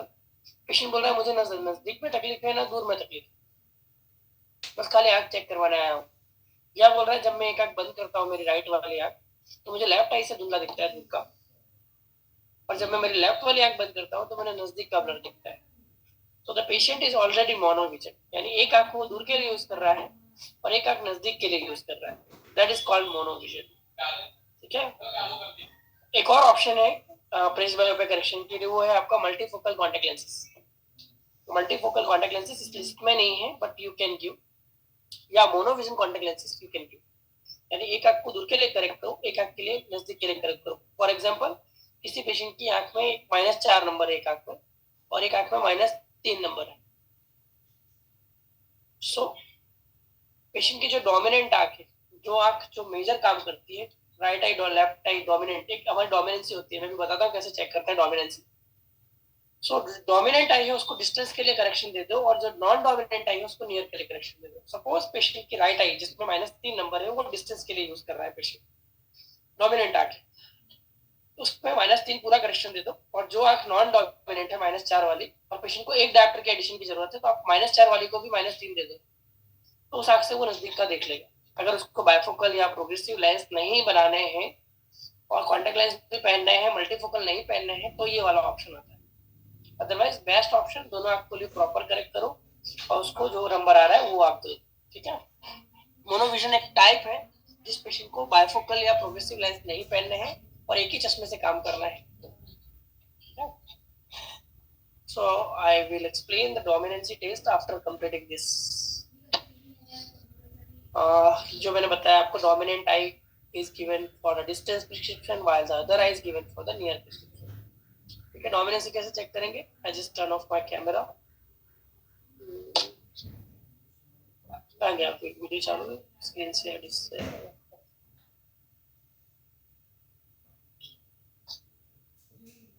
प्रोग्रेसिव लेंस बताया. दूसरा कौन सा बताया मैंने? दूसरा कौन सा बताया sir? Single vision, bifocal, progressive lens, 3 ही ऑप्शन है सर. तीसरा कोई नहीं है. अभी एक डिजिटल बायफोकल आने लगा है आपका जिसमें नीचे राउंड नहीं दिखता, लेकिन वो काम करता है वो बायफोकल की तरह. दैट आई हैवंट सीन, मैंने नहीं देखा अभी तक. I don't have any idea. लेकिन मैंने सुना है कि उसमें राउंड नहीं दिखता, लेकिन नजदीक का पावर नीचे होता है. आपने ट्राइफोकल एंड एक और नेम दिया था, वेरीफोकल. वेरीफोकल का मतलब प्रोग्रेसिव लेंस. वेरी फोकल का मतलब प्रोग्रेसिव लेंस, यानी अलग अलग पॉइंट को फोकस करने के लिए अलग अलग पावर की जरूरत हो, उसको बोलते हैं वेरी फोकल लेंस यानी प्रोग्रेसिव लेंस। ठीक है, so I just turn on my camera. So आप डोमिनेंसी कैसे चेक करोगे, किस आंख कौन सी आंख डोमिनेंट है, आपकी राइट है या लेफ्ट है? सो आपको इस तरह से फिंगर में ये बनाना है, दिख रहा है स्लॉट, मैंने ये जगह बनाई है फिंगर में। तो कोई भी एक दूर का टारगेट ले लो, कोई भी एक ऑब्जेक्ट आपके दूर का, कैलेंडर है, वॉच है, कुछ भी है, कोई भी एक टारगेट ले लो आपके सामने का, और इस छेद में से उस टारगेट को फोकस करो। जिसमें अभी मेरे लैपटॉप की स्क्रीन को फोकस किया है, ये किसी का फोटो मुझे मेरी स्क्रीन पर दिख रहा है, ठीक है, I can say the name, तो इनका फोटो दिख रहा है, उसको मैंने फोकस किया इस छेद में से दोनों आंख से। फिर मैं मेरी एक आंख बंद करूंगा, जैसे मैंने मेरी राइट आई बंद की तो मुझे फोटो दिखना बंद हो गया, मुझे वो फोटो अब नहीं दिख रहा, कुछ और दिख रहा है उस छेद में से। और जब मैंने लेफ्ट आई बंद की तो मुझे वो फोटो दिख रहा है। तो जिस आंख से आपको फोटो दिख रहा है, आंख बंद करने, दूसरी आंख बंद करने के बाद भी हाथ हिलाए बिना, तो वो आपकी डोमिनेंट आई। और जैसे ही आपने डोमिनेंट आंख बंद की और फोटो दिखना बंद हो गया, आपको टारगेट आपका दिखना बंद हो गया, तो वो आपकी नॉन डोमिनेंट आई। तो आपको थोड़ा एडजस्टमेंट करना पड़ेगा, उसको वापस से हाथ को मूवमेंट करनी होगी। ठीक है, तो ये डोमिनेंस टेस्ट है आपकी।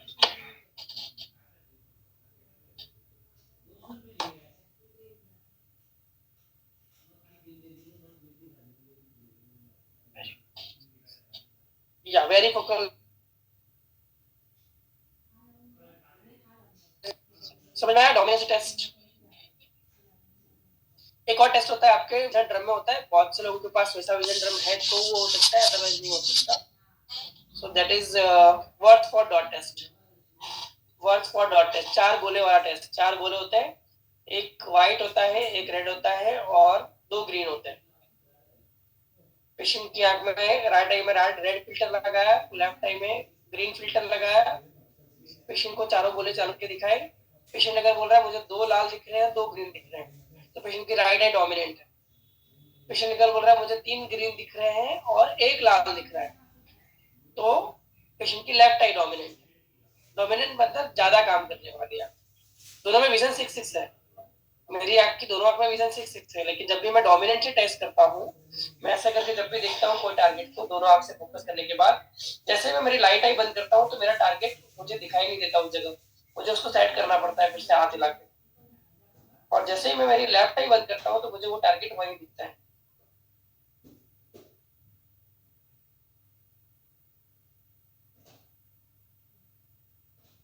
बराबर, ये होती है डोमिनेंसी टेस्ट। सब लोग एक बार करके देख लो, पता चल रहा है किसकी कौन सी डोमिनेंट आई है या नहीं है।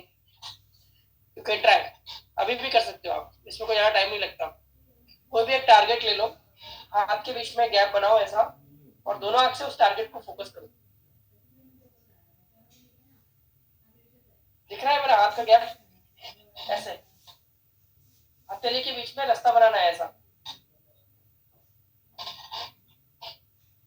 ठीक है, एक बार ट्राई करके देख लेना।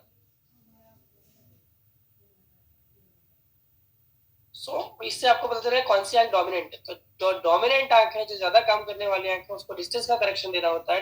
मोनोविजन जब आप दे रहे हो तब, जब मोनोविजन दे रहे हो तभी के लिए मैं बता रहा हूँ ये, ओके। हर एक केस में डोमिनेंसी चेक करने की जरूरत नहीं होती, जब मोनोविजन आप दे रहे हो तब के लिए ये चीज, ठीक है।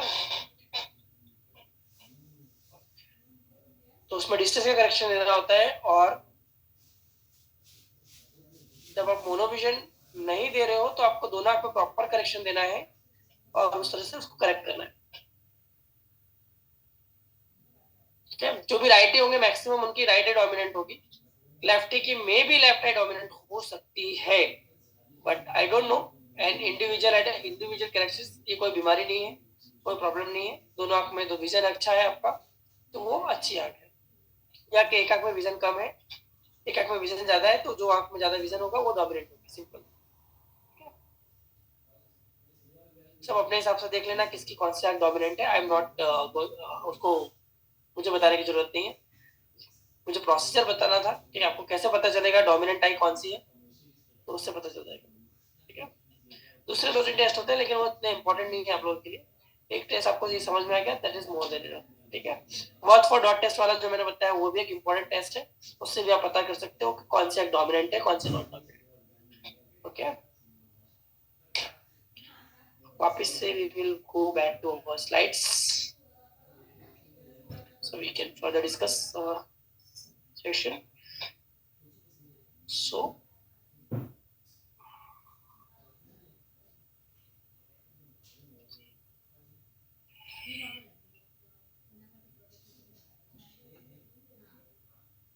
okay,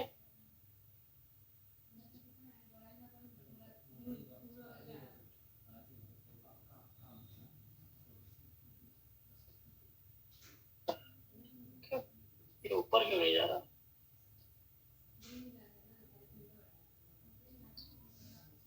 I don't need AI. ऊपर नहीं जा रहा तो नीचे डाल देते हैं, चलो।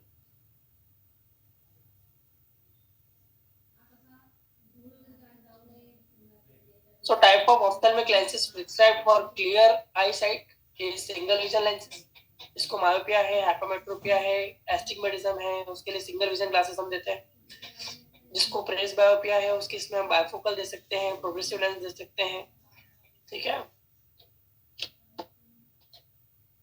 सिंगल विजन ग्लासेस में कौन कौन से ऑप्शन है हमारे? मायोपिया है तो कॉन्केव लेंस देंगे, हाइपरमेट्रोपिया है तो कॉन्वेक्स लेंस देंगे, एस्टिग्मेटिज्म है तो आप कौन सा लेंस दोगे? Cylindrical lens.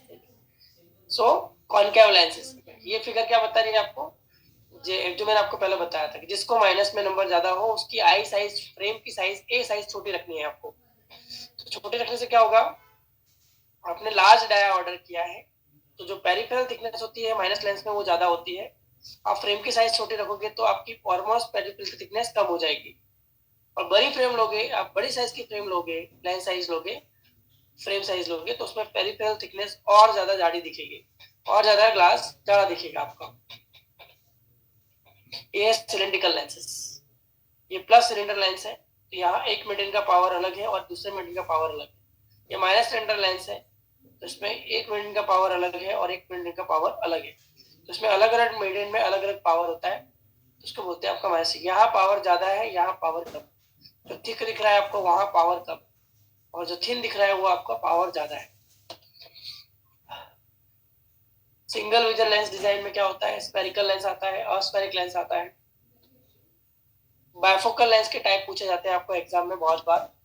कितने टाइप के बायफोकल आते हैं आप यूज करते हो, वो टाइप आप बता सकते हो। एक आता है आप यूज करते हो D bifocal, that is known as flat top bifocal, flat top bifocal.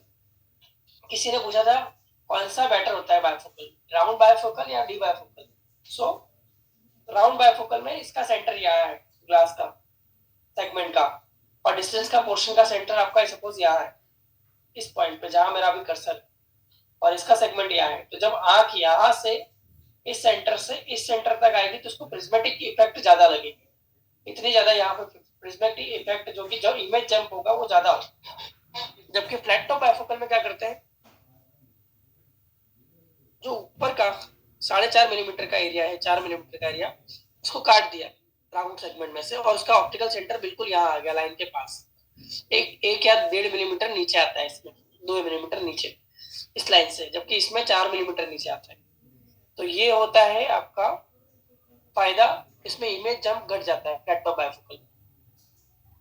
तीसरा एक और टाइप आता था कर्व टॉप बायफोकल, इस तरह से इसको कर्व कर दिया, फ्लैट टॉप की जगह कर्व कर दिया इस सरफेस को, उसका नाम हो गया कर्व टॉप बायफोकल। चौथा आता था पेनॉप्टिक बायफोकल, यानी यहाँ जो एज दिख रही है शार्प एज, उसको भी राउंडिश कर्व कर दिया, उसका नाम दे दिया पेनॉप्टिक बायफोकल।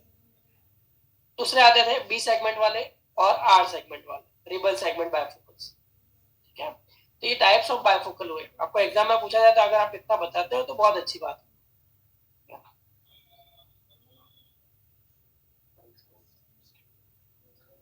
बाकी है, मैं करूँ मैं यहाँ लगी थी। टिकट पीना तुम्हारा क्या दिन में लगा ना, चालू से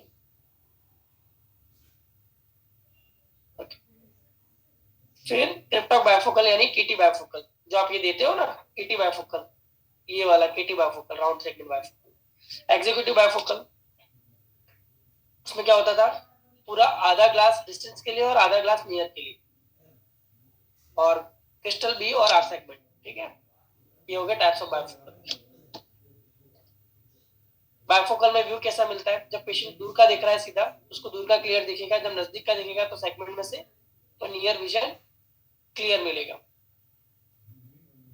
और जब दूर का दिखेगा तो दूर का क्लियर दिखेगा, नजदीक का ब्लर दिखेगा।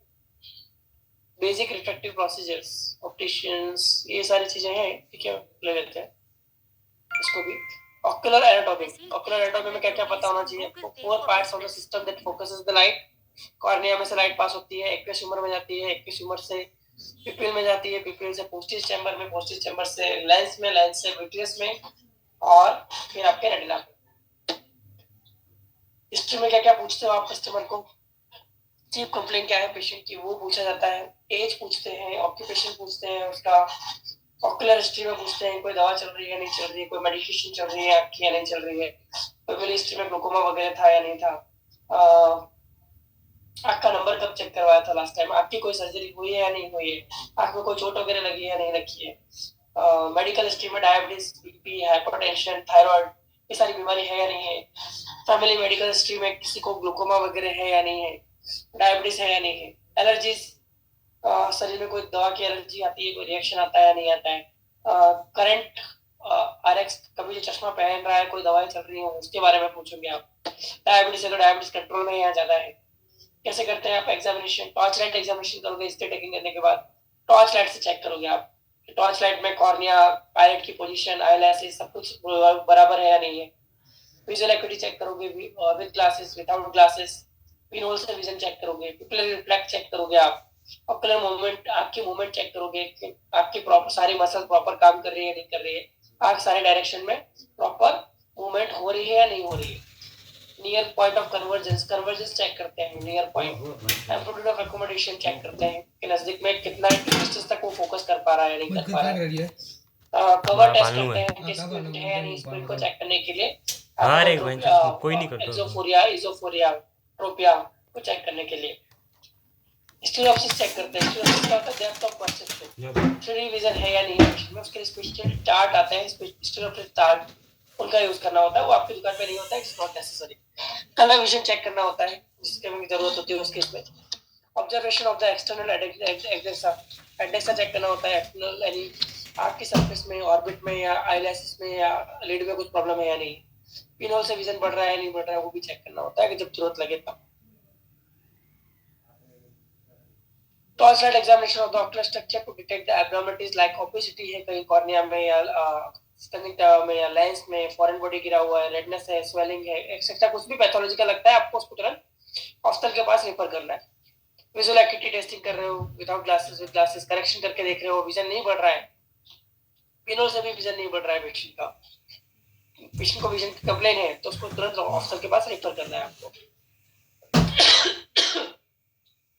Subjective versus objective refraction, subjective testing क्या क्या होते हैं, can you think of examples of that what test the subjects in. अब सब्जेक्टिव टेस्ट क्या होता है, सब्जेक्ट पे आप डिपेंडेंट हो, पेशेंट की हिस्ट्री है वो सब्जेक्टिव, पेशेंट बताएगा तो आपको पता चलेगा, नहीं बताएगा तो नहीं पता चलेगा। उसको डायबिटीज है लेकिन आपको नहीं बोल रहा है क्या मुझे डायबिटीज है, पेशेंट एचआईवी पॉजिटिव है, आपको नहीं बता रहा है कि मैं पॉजिटिव, ठीक है। ऑब्जेक्टिव टेस्ट इंक्लूड एटेनोस्कोपी आपने किया, एआर आपने किया, टॉर्च लाइट से आपने चेकअप किया, तो वो सारे ऑब्जेक्टिव टेस्ट, ठीक है, यानी उसमें पेशेंट के रिस्पांस की आपको जरूरत नहीं है। विजन चेक किया आपने, वो सब्जेक्टिव टेस्ट है, पेशेंट को पढ़वाया तो सब्जेक्टिव टेस्ट है, पेशेंट बोलेगा तो आपको पता चलेगा, यानी सब्जेक्ट पे आप डिपेंडेंट हो, पेशेंट पे आप डिपेंडेंट तो सब्जेक्टिव टेस्ट। और जिस चीज के लिए रेटिनोस्कोपी के लिए, ऑप्थेल्मोस्कोपी के लिए आप डिपेंडेंट नहीं हो पेशेंट पे, ठीक है। Subjective procedures are visual acuity testing है, ब्रैकेटिंग टेक्निक है, यानी पेशेंट का एआर नहीं आ रहा है, आपके पास एआर नहीं है, एआर खराब है, रेटिनोस्कोपी आपको आती नहीं है, तो आपको ब्रैकेटिंग टेक्निक करनी होगी, प्लस का लेंस रखा, विजन बढ़ा है नहीं बढ़ा, पेशेंट को पूछ रहे हो कि बढ़ रहा है नहीं बढ़ रहा है, घट रहा है क्या हो रहा है। फॉगिंग टेक्निक कर रहे हो वो भी आप सब्जेक्टिव टेस्ट है। क्लॉक डायल टेस्ट करेंगे तो एस्टिमेटिज्म के लिए हम पढ़ेंगे क्लॉक डायल टेस्ट क्या है। टेस्टस क्रॉस सिलेंडर करोगे वो भी सब्जेक्टिव टेस्ट है पेशेंट का रिफाइन के लिए, ठीक है।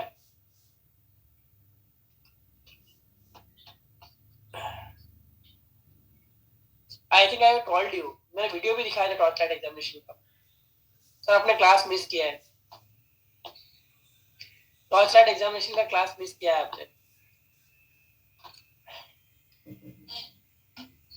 मैंने वीडियो भी दिखाया था और पूरा विस्तार में बताया भी था, अभी भी मैंने बताया आपको। टॉर्च लाइट से आपको पेशेंट की आंख में चेक करना है, एडनेक्सा चेक करना है, आईलिड की पोजीशन चेक करनी है, कॉर्निया का रिफ्लेक्स चेक करना है, एंट्री चैम्बर की डेप्थ चेक करनी है कि एंट्री चैम्बर की डेप्थ प्रॉपर है या नहीं है, पिपिल का रिएक्शन चेक करना है, पिपिल लाइट डालने पे कंस्ट्रिक्ट हो रही है, डायरेक्ट हो रही है, पिपिल नॉर्मल रिएक्टिंग है या नहीं है, में कोई रिएक्शन आ रहा है लाइट डालने से या नहीं आ रहा है, ठीक है। फिर तो आंख में रेडनेस है, इन्फेक्शन है, कुछ फॉरेन बॉडी गिरा हुआ है, कॉर्निया में कोई ओपेसिटी दिख रही है आपको, लेंस का रिफ्लेक्स चेक करना है, लेंस में ओपेसिटी है, इमेचर कैटरेक्ट है, वो सारी चीज चेक करनी है, पिपिलरी रिएक्शन चेक करना है, ये सारी चीज चेक करनी होती है टॉर्च लाइट से, और कुछ नहीं, है ना। पंक्टम चेक करना होता है, लिड की पोजीशन चेक करनी होती है, लेसिस की पोजीशन चेक करनी होती है, ट्रैकियासिस, एक्ट्रोपियन, एंट्रोपियन, ये सारी चीजें आपको टॉर्च लाइट से पता चल जाती है।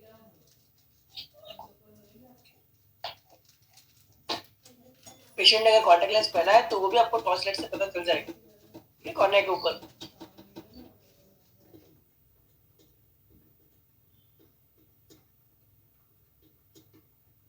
अभी कुछ और doubt torch light related? Exam में पूछा जाएगा ये क्वेश्चन, टॉर्च लाइट में क्या क्या चेक करोगे आप? तो आप बाहर का एडनेक्सा चेक करोगे, एडनेक्सा आपने बोल दिया, इसका मतलब लीड, आईब्रो, सब कुछ इसके अंदर आ गया। एडनेक्सा, ऑर्बिट की पोजीशन, लेंस, आई की पोजीशन, ठीक है। फिर कॉर्निया का चेक करोगे, पिपिल का रिएक्शन चेक करोगे, एंट्री चैम्बर डेप्थ चेक करोगे, आप आंख की मूवमेंट चेक करोगे कि सारे डायरेक्शन में प्रॉपर मूवमेंट आ रही है नहीं आ रही है, वो चेक कर सकते हैं, ठीक है। तो ये चीजें चेक करनी होती है। कैटरेक्ट है या नहीं, वो चेक भी चेक होता है टॉर्च लाइट से। Jackson's cross cylinder to refine the axis and the power, ये भी आपका सब्जेक्टिव टेस्ट है। अब ये चार्ट क्या बताता है आपको?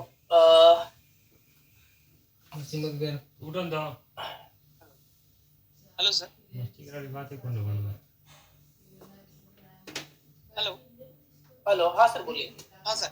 सर अगर कोई पेशेंट अगर ड्रिंक करके आ रहा है तो उसका मतलब टेस्ट कर सकते हैं हम लोग, मतलब कर सकते हैं? वो आपको रिस्पांस देगा ड्रिंक वाला?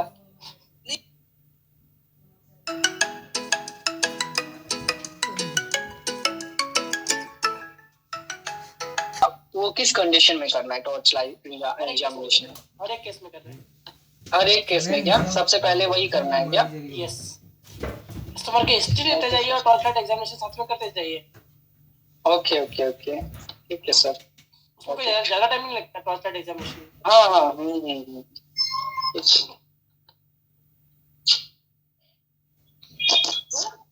Hello sir. हेलो। हाँ बोलिए। हाँ सर जी, अगर कोई कस्टमर जैसे कि लेंस लगाया है और कॉन्टैक्ट लेंस पावर वाला, तो कॉन्टैक्ट लेंस निकालने के कितने देर बाद आई टेस्टिंग कर सकते हैं? उसमें कौन सा लेंस पहना है वो इम्पोर्टेंट है। तो जैसे कि अगर समझो कोई टॉरिक पहना है या स्पेरिकल पावर सिर्फ पहने हुए, उसमें कन्वेंशनल लेंस पहना है यानी साल वाला पहना है, या अच्छा, मंथली वाला सिलिकॉन हाइड्रोजल पहना है या हाइड्रोजल पहना है? अगर मंथली ईयरली पहना है तो 6 लेंस का मान लीजिए, आपको दूसरे दिन करना है। उसको बोलना है रात को लेंस मत पहनो, रात लेंस नहीं पहनना मंथली में, और मॉर्निंग में दूसरे दिन आके नंबर चेक करवा लो। अगर बहुत अर्जेंट है तो, या तो 2 दिन बाद। अच्छा, लेंस 2 दिन तक नहीं पहनना है? हाँ, अगर ईयरली वाला पहन रहा है तो।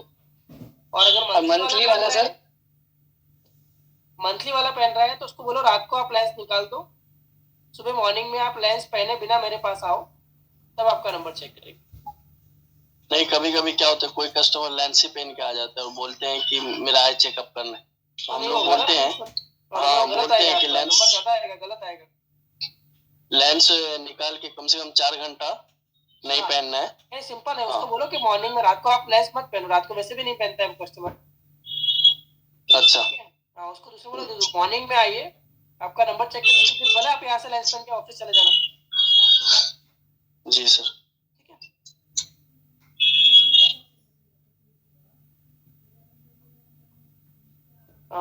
कोई आया है आज, पहला लेक्चर है उनका।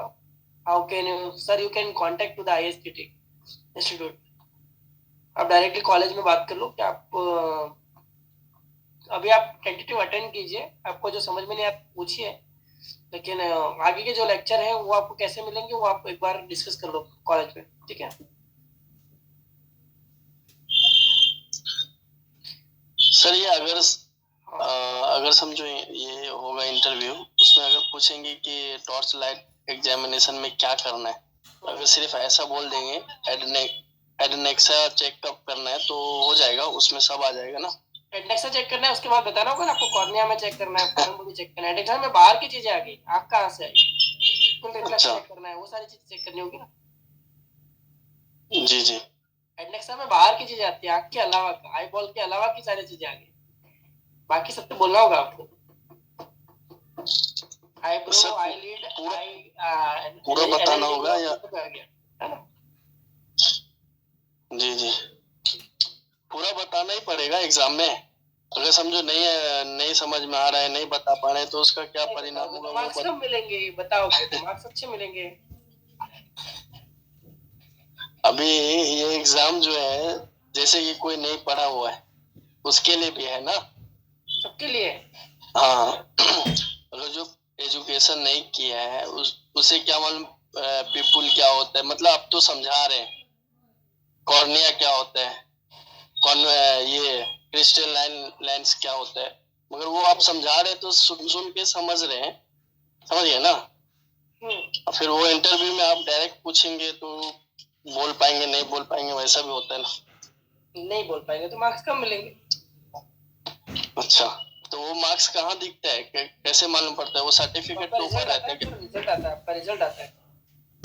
अच्छा, और ये जो ये मैं अभी ये किया हूँ, क्या बोलते हैं उसको, असाइनमेंट पूरा कर दिया हूँ, तो वो उसका कैसे मालूम पड़ेगा उसमें क्या हुआ? असाइनमेंट का कोई इशू नहीं है, असाइनमेंट से कुछ मुझे लेना देना नहीं। आपका जो फाइनल एग्जाम होगा उसमें आपको पास होना है। अच्छा, तो आपको certificate Recording stopped. Recording in progress. ठीक है, देखेंगे जो भी होगा।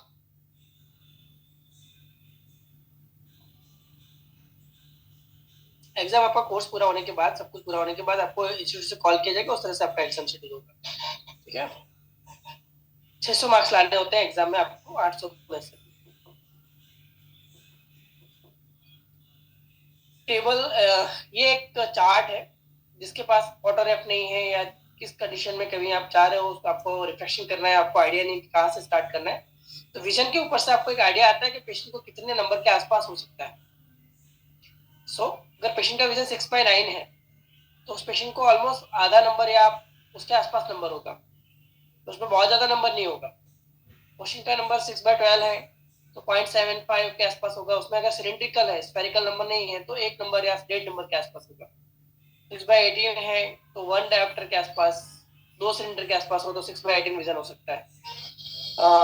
6/24 है तो 1.5 डायप्टर के आसपास या 3 सिलेंडर के आसपास हो सकता है। 6/36 है तो 2 डायप्टर के आसपास स्फेरिकल में और 4 डायप्टर के आसपास सिलेंडर में हो सकता है। 6/60 है तो 2.5 डायप्टर 3 डायप्टर के आसपास होगा और उसके ऊपर सिलेंडर में होगा।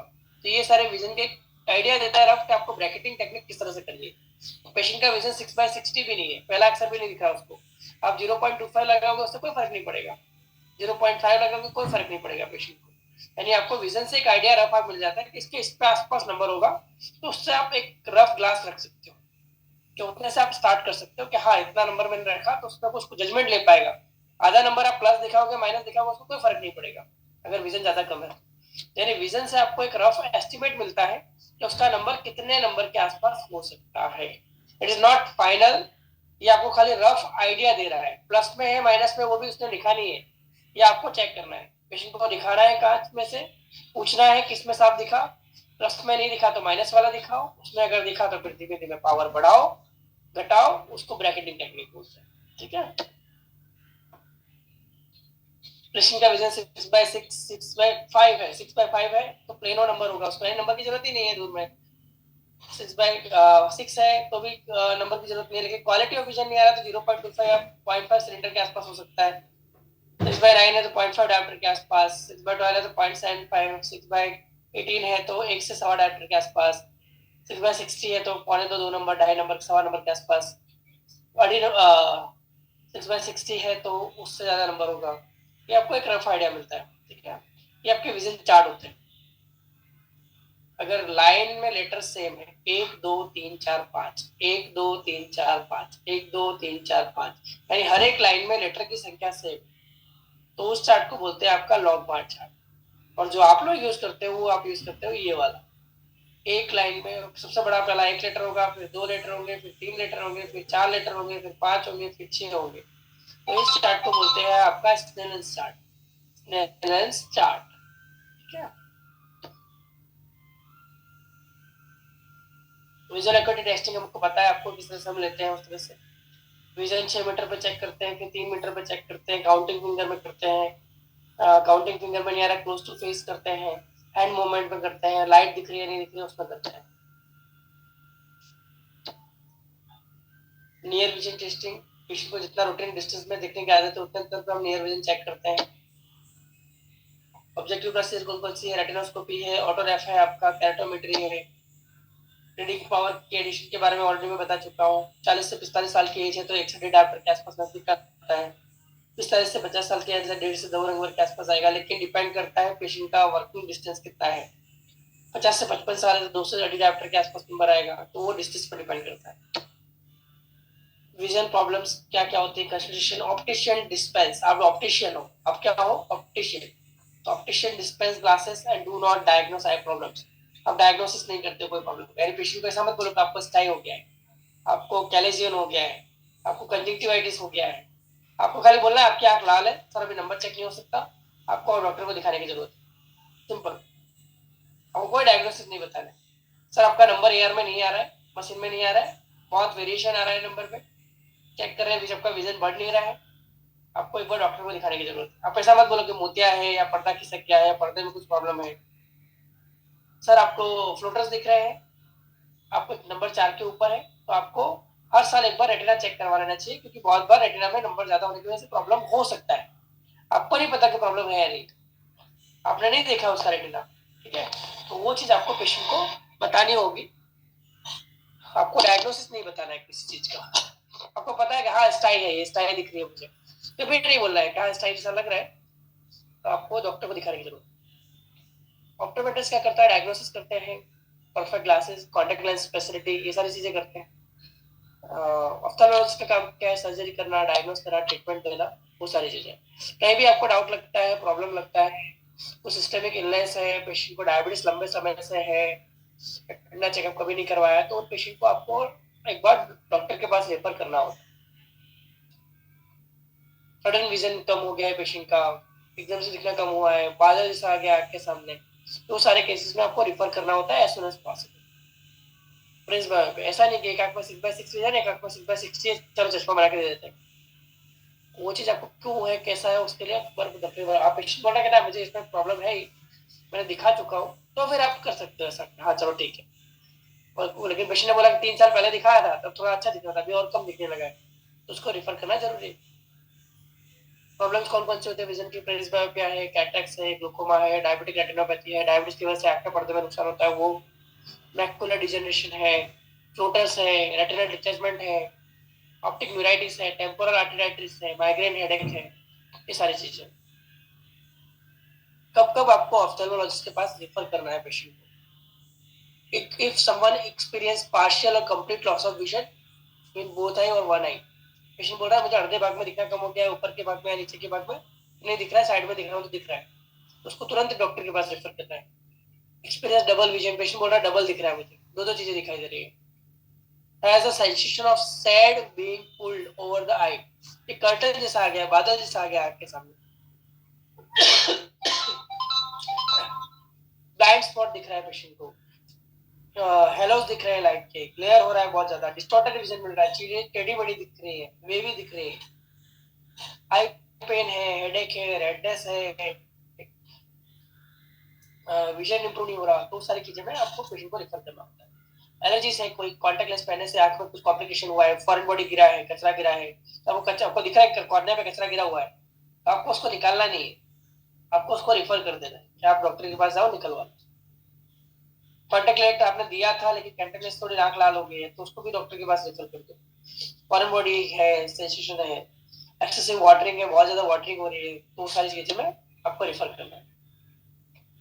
Always remember communication is extremely important in refraction. Refraction करने के लिए कम्युनिकेशन बहुत इंपॉर्टेंट है.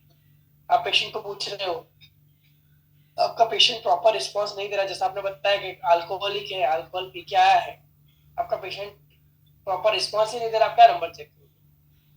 हाँ, वो पूरे होश में और आपको एकदम कॉन्फिडेंटली रिस्पांस दे रहा है, परफेक्ट एकदम बता रहा है, no issue, you can give. Discussing the patient's need and expectation is the most important thing being refractive first. ये पॉइंट आपको कभी नहीं भूलने हैं आपकी प्रैक्टिस में. जब तक आप प्रैक्टिस करते हो तब तक the points you must never forgot. Never still eye drops. Medicine in patient's eye. Patient की आंख में आपको कोई दवा नहीं डालनी, ठीक है, कोई ड्रॉप्स नहीं डालने, कोई मेडिसिन नहीं देनी है पेशेंट. आपको पता है कहाँ इसको एलर्जी है तो ये दवा आपको पता है, हाँ घर में यूज किया था वो वाली दवा आपको पता है, कहाँ बुखार आया तो ये वाली दवा दे दी, और कोई दवा नहीं देनी. Never attempt to remove foreign body. आंख में दिख रहा है कचरा गिरा हुआ है, आपको निकालने की जरूरत ही नहीं है. बोल दो हाँ कचरा दिख रहा है मुझे, अब डॉक्टर के पास जाके निकलवा लो. Never suggest any disease. कोई भी डिजीज के बारे में नहीं बताना है आपको, हाँ ये चीज है, ऐसा हो गया है, आपके आपको पर्दा खिसक गया होगा, पर्दे में काड़ा हो गया है आपको, या कैटरेक हो गया है, आपको कैटरेक करवाने की जरूरत है, आपको पता ही नहीं है, आपको विजन नहीं इम्प्रूव हो रहा है, just refer to ophthalmologist. He will do and he will explain what is the condition. Okay? Any other questions? Now you can start. I have done.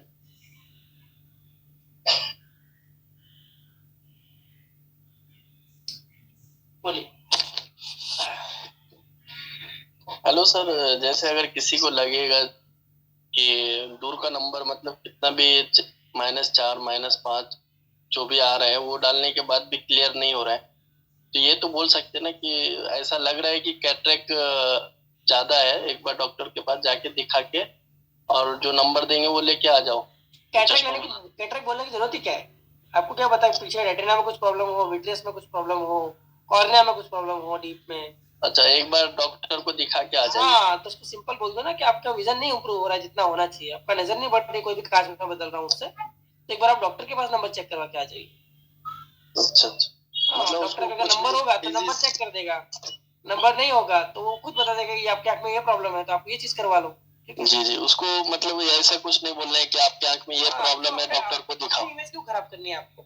तो वहाँ तो वो दुकान, क्योंकि मेरे पास बहुत से पेशेंट आते हैं ऑप्टिशियन के वहां से, वो लोग क्या करते हैं कि क्या आपका विजन नहीं बढ़ रहा है, वो लोग खुद बोलते हैं कि विजन नहीं बढ़ रहा है सर, आप एक बार हॉस्पिटल में दिखा दो.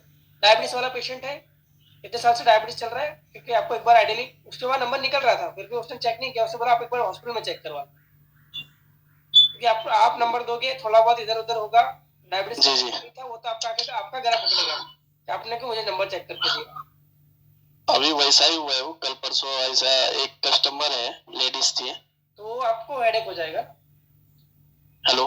हाँ सर, कल परसों एक कस्टमर आया जो डॉक्टर का नंबर था. हम लोग जो है ना डॉक्टर के नंबर के हिसाब से चश्मा तो बना के दे दिए, फिर वो 2-3 दिन के बाद आ रही है, बोल रही मुझे वो चश्मे से दिख नहीं रहा है. अभी नंबर चेक किया तो वो अलग नंबर है, समझ गए. तो हम बोले हैं कि जहाँ चेक करवाए हैं ना वहां जाइए, वो तो आपको क्या डायबिटीज है, बार बार नंबर कम ज्यादा होते रहेगा, तो पेशेंट उसको डॉक्टर के पास भेजना है ना, डॉक्टर का नंबर गया तो डॉक्टर जाने, डॉक्टर बदल के देगा उसको चश्मा, आप क्यों दोगे. जी जी, आपको रिकॉर्ड रखना है क्या, हाँ आपने पहले ये वाला नंबर दिया था मुझे डॉक्टर ने, 2 दिन में आप दूसरा नंबर लेके आओगे तो वो डॉक्टर से पैसा ले लो, या मैं क्यों दूं आपको. वो डायबिटीज वाले का मतलब कैसे ट्रीट करना है, क्योंकि वो उसका कभी कभी 10 दिन में भी नंबर दिखना बंद हो जाता है चश्मे से कभी.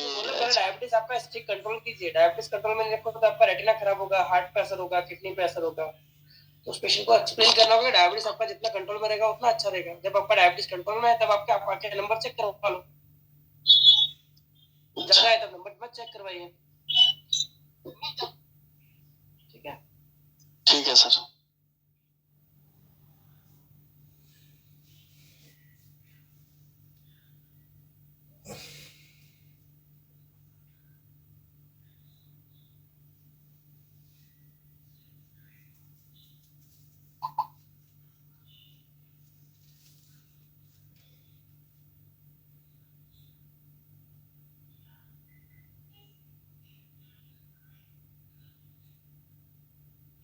हेलो हाँ सर बोलिए। सर, एक बारी ना, मेरे साथ भी एक समस्या हुआ था। एक पेशेंट ना, कॉन्टेक्ट लेंस उनको बनाकर मैंने दिया, सिल्क लेंस कंपनी का, और ईयरली वाला था। तो वो उसकी आईज रेड हो जाती है कॉन्टेक्ट लेंसेज पहनने के बाद। इसका क्या रीजन हो सकता है? हालांकि मैं उस कॉन्टेक्ट लेंसेज को मैंने कंपनी में भिजवाया है क्लीन करवाने के लिए, तो ज्यादा टाइम भी नहीं हुआ अभी, कौन सा लेंस है, दो आरजीबी लेंस है या दो सॉफ्ट तीन लेंस महीने। है? सॉफ्ट लेंस है, सिल्क लेंस कंपनी का ट्रांसपेरेंट ईयरली वाला जो कॉन्टेक्ट लेंस आता है। आइडियली हम प्रिफर नहीं करते ईयरली लेंस देना। ओके, ईयरली लेंस देना ही नहीं चाहिए मेरे इसका हिसाब से। रीजन क्या होता है? आपने जो शर्ट पहना है आज, हम्म आपको रोज मैं बोलूं वही शर्ट पहनना है 1 साल तक, हम्म पहनोगे आप? हाँ, वो नहीं पहनूंगा। तो लेंस कैसे पहन सकते हो आँख के अंदर? अच्छा, ये रीजन आँख होता के है। लिए कौन होता है ना, आँख कॉन्टेक्ट लेंस आई इज पहनना वेरी चाहिए? Sensitive part. एग्जैक्टली। उसमें इन्फेक्शन होने के चांसेस बढ़ जाते हैं। सॉल्यूशन कौन सा दिया था आपने? अच्छा, सॉल्यूशन सिल्क लेंस कंपनी का ही था सॉल्यूशन। वो सारे स्टैंडर्ड नहीं है भैया। सिल्क लेंस भी स्टैंडर्ड स्टैंडर्ड नहीं है, नहीं, वो भी स्टैंडर्ड नहीं है। वॉशन लॉम स्टैंडर्ड है ना, वॉशन लॉम वॉशर लॉम का साल वाला लेंस भी हम नहीं देते। नहीं देते। वॉशन लॉम का कौन सा लेंस आप अपनी तरफ से सजेस्ट करते हैं? थोड़ा सा बताइए ना प्लीज। कॉन्टेक्ट लेंस के लिए क्राइटेरिया ये है, आप पेशेंट के आँख का कर्वेचर चेक करो, पेशेंट की नीड क्या है वो देखो, उस हिसाब से लाइन सेलेक्ट करना है। पेशेंट बोल रहा है मुझे साल में 1 या 2 दिन एक्चुअली महीने में उनका 2 ना या 3 पावर दिन इतना ज्यादा है कि वो चश्मा नहीं पहनना चाहता वो लड़का। वो कह रहा है कि 14 -14 के आसपास वाला ऑप्शन है ना आपके पास। अच्छा, मंथली वाला ऑप्शन दे दो। मंथली का ओके। कॉन्टेक्ट लेंसेज इतने ज्यादा वो सूटेबल, जैसे वॉशन लॉम के तो अच्छे होते हैं मंथली वाले, और भी जो नॉर्मल लोकल कंपनीज, बहुत सारी कंपनीज मार्केट में अवेलेबल है। हाँ जी, जॉनसन एंड जॉनसन है, कूपर विजन है, वॉशर लॉम है, सारी कंपनियां अच्छी है। आई am not against anyone, but patient की आंख का कर्वेचर किस कंपनी के किस प्रोडक्ट को सूट हो रहा है वो डिसाइड करना होता है। ओके। अब कर्वेचर चेक करने के लिए आपके पास साधन है तो ठीक है, नहीं है तो वी डोंट नो। साधन तो केराटोमीटर होना मैं चाहिए। देखूंगा उसका, उसी का मैं करूंगा। उस हिसाब से डिसाइड किया जाता है कि कौन सा कंपनी का कौन सा लेंस देना होता है आइडियली। क्या? हेलो हाँ सर बोलिए। सर, डायबिटीज की वजह से आंखों पे ऐसा कौन सा बाल है? कॉन्टेक्ट लेंस है वो हेल्थ केयर डिवाइस में आ गया है एक्चुअली, तो ऑप्टिशियंस के लिए कॉन्टेक्ट लेंस देना इज अ क्राइम हो गया है अभी। अच्छा, तो पावर वाले लेंसेज पे डॉक्टर ही देंगे, डॉक्टर ऑप्टिशियन नहीं दे सकते? ऑप्टोमेट्रिस्ट या डॉक्टर दे सकता है, या आपको ऑप्टोमेट्रिस्ट के साथ टाई अप करना होगा कि वो आप कि आपका लाइसेंस हो तो वो चीज हो। वो प्रोसेस हो चुका है, बिल पास हो चुका है पार्लियामेंट। हाँ, ये तो मैंने वो बताया था उन्होंने, जहाँ से हमारा कॉन्टेक्ट लेंस आता है। अगर आपके ऊपर केस कर देता है कि आपने लेंस दिए थे और उसकी कॉर्निया खराब हो गई है तो आप बहुत बड़े प्रॉब्लम। मतलब सर, हम जी। सजेस्ट नहीं कर सकते कस्टमर को कॉन्टेक्ट लेंस? ऑप्टिशियन को नहीं सजेस्ट करना चाहिए, ऐसा ही है। ठीक है सर, ध्यान रखूंगा इस बात का अच्छी तरीके से। इसीलिए सेफ साइड रहना है। मंथली वाला दो, सेफ साइड। साल वाला क्यों देना है? मंथली वाला तो सजेस्ट करिए ना कि किस कंपनी में, आपके अकॉर्डिंग आपके क्या सजेस्ट करेंगे? पहले उसका कर्वेचर देखना होता है। अच्छा, कर्वेचर देखना होता है मेनली। कर्वेचर के ऊपर डिपेंड करता है कौन सी कंपनी किसको देनी है। अच्छा, और मॉडल कॉन्टेक्ट लेंस थोड़ा समस्या ही है, कॉन्टेक्ट लेंस बताया मुझे पहनना है खाली। सर, कर्वेचर कैसे चेक करते हैं?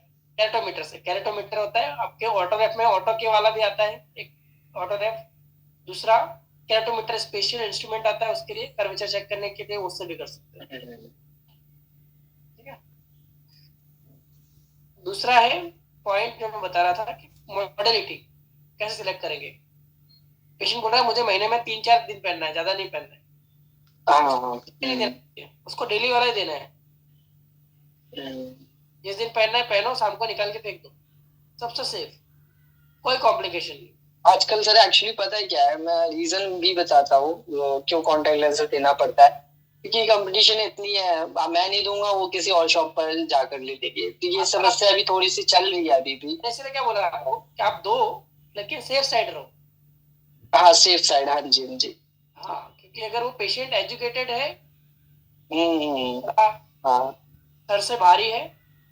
हाँ हाँ हाँ। हाँ तो नहीं वो तो उसको देखकर उसको पहले समझा देना चाहिए कि आपका ऐसा ऐसा है। फंसा है तो फंसा देगा वो आपको। सारी चीजें क्लियर कर लेनी चाहिए। हालांकि मैं कर लेता हूँ सारी चीजें क्लियर। कई साफ- लोग होते हैं नहीं मानने के लिए रेडी होते हैं, तो उनको देना पड़ता है मुझे। पता है, साफ सफाई न रखने की वजह से कॉम्प्लिकेशन होता है और गलत सॉल्यूशन कॉम्प्लिकेशन होता है। ओके। सॉल्यूशंस बॉशलॉम के ही ज्यादा सही होते हैं। बॉशलॉम है, वाइट रोगे, अल्कन है, कुपर है, तीनों अच्छे हैं। हल्के। अच्छा, एक मल्टीसोल का भी आपने सुना है क्या? मल्टीसोल के बारे में? क्या? मल्टीसोल का तो लिक्विड ही मल्टीसोल आता का है only। सॉल्यूशन होता है, वो कैसा होता है? Sorry, pardon. कह रहा हूँ मल्टीसोल, मल्टीसोल कंपनी का सॉल्यूशन होता है, वो सॉल्यूशन से ही आते हैं उसके। वो कैसा होता है? रेगुलर बहुत ज्यादा लोग रखते हैं, देखा है मैंने, इसके लिए मैंने पूछा है ये question. Sorry, MPS Multisol. Multisol actually उसका नेम है। हाँ, मल्टीसोल प्लस करके नाम होता है उसका। सॉफ्ट वाले का है। इसमें तो कोई ऐसे कंपनी का वेरिफिकेशन भी नहीं है किस कंपनी का है। आइडिया नहीं। ओके, तभी मैंने पूछा कि आपको पता है। वो मे भी हो सकता है क्योंकि नॉन ब्रांडेड है ना। सॉफ्टवेयर प्रेफर करता हूँ आपका प्योर मॉइस्ट अल्कन का या वॉशरलॉम का बायोट्रू। हाँ, बायोट्रू का तो बेस्ट होता है। बायोट्रू का तो मैं सजेस्ट करता हूँ।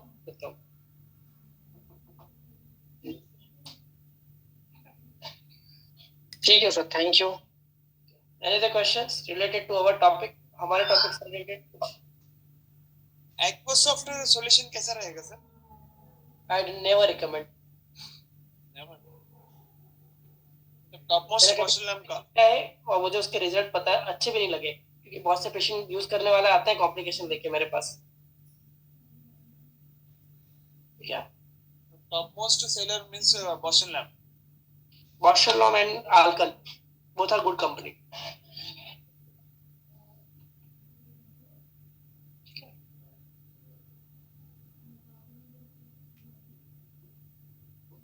And the question related to topic, तो कॉन्टैक्ट लेंस पे चला गया आज को पूरा टॉपिक की। तो सर एक और क्वेश्चन करूँ कॉन्टैक्ट लेंसेज के बारे में ही।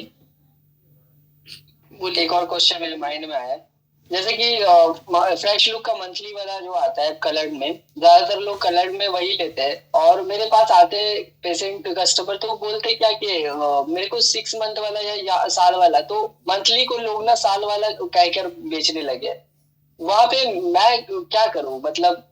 और उसके अलावा फ्रेश लुक में एक ही वो बनाते हैं मंथली डिस्पोजल वाले कॉन्टेक्ट लेंसेज। दूसरा ऑप्शन है डायरेक्टली बोलता भी इसका मंथली का ही होता है ये तो। फ्रेश लुक में एक और ऑप्शन है आपके पास, 10 लेंस बॉक्स आता है। हाँ जी, हाँ जी, आता है। सेम प्राइस होता है उसका भी। उसका प्राइस थोड़ा कम ही है, उसका 1100-1200 रुपए के आसपास ही है।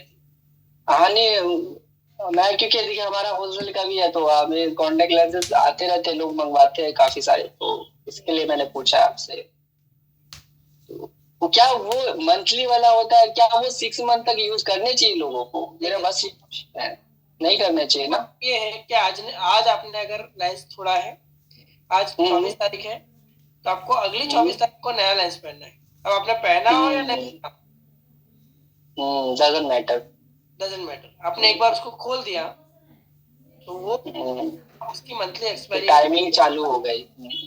अच्छा, एक और चीज इसी सिलसिले में मैं पूछना चाहूंगा कि जैसे कॉन्टेक्ट लेंसेज की लाइफ मेनली सॉल्यूशंस पे डिपेंड करती है, तो अगर मान लीजिए डेली कस्टमर पेशेंट यूज कर रहा है तो डेली उसको सॉल्यूशंस चेंज करने चाहिए। डेली और इन केस वो यूज नहीं कर रहा तो फिर क्या 2-3 दिन पे उसको चेंज करना चाहिए ना सॉल्यूशन? एक बार सुन लो मेरी बात। रात हाँ बोलिए ना सर। है डब्बी में, उसको निकाल के सुबह फेंक देना है, डब्बी खाली रखनी है। और जब रात में लेंस रखेगा तब नया सॉल्यूशन फिल करना है साफ करने के बाद। तब भी चाहे पहने या ना पहने, तब भी साफ करना है। ओके ओके, ठीक है ठीक है ठीक है सर, थैंक यू। और लेंस केस है वो भी 1 वीक में साफ कर देना है। लेंस केस, ठीक है। ये बहुत छोटी छोटी जानकारी जो होती है मैं बहुत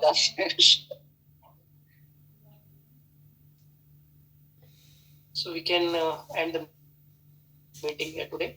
We will start tomorrow with Yes, our sir. refraction part. Yeah. Thank you so much.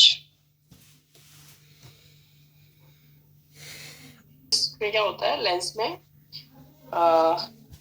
Swelling आ जाती है लेंस और कॉर्निया में, क्या आ जाती ग्लूकोज है? लेवल बढ़ने की वजह से। सॉरी सर, सॉरी आवाज़ नहीं आ रही थी, बोलो अभी।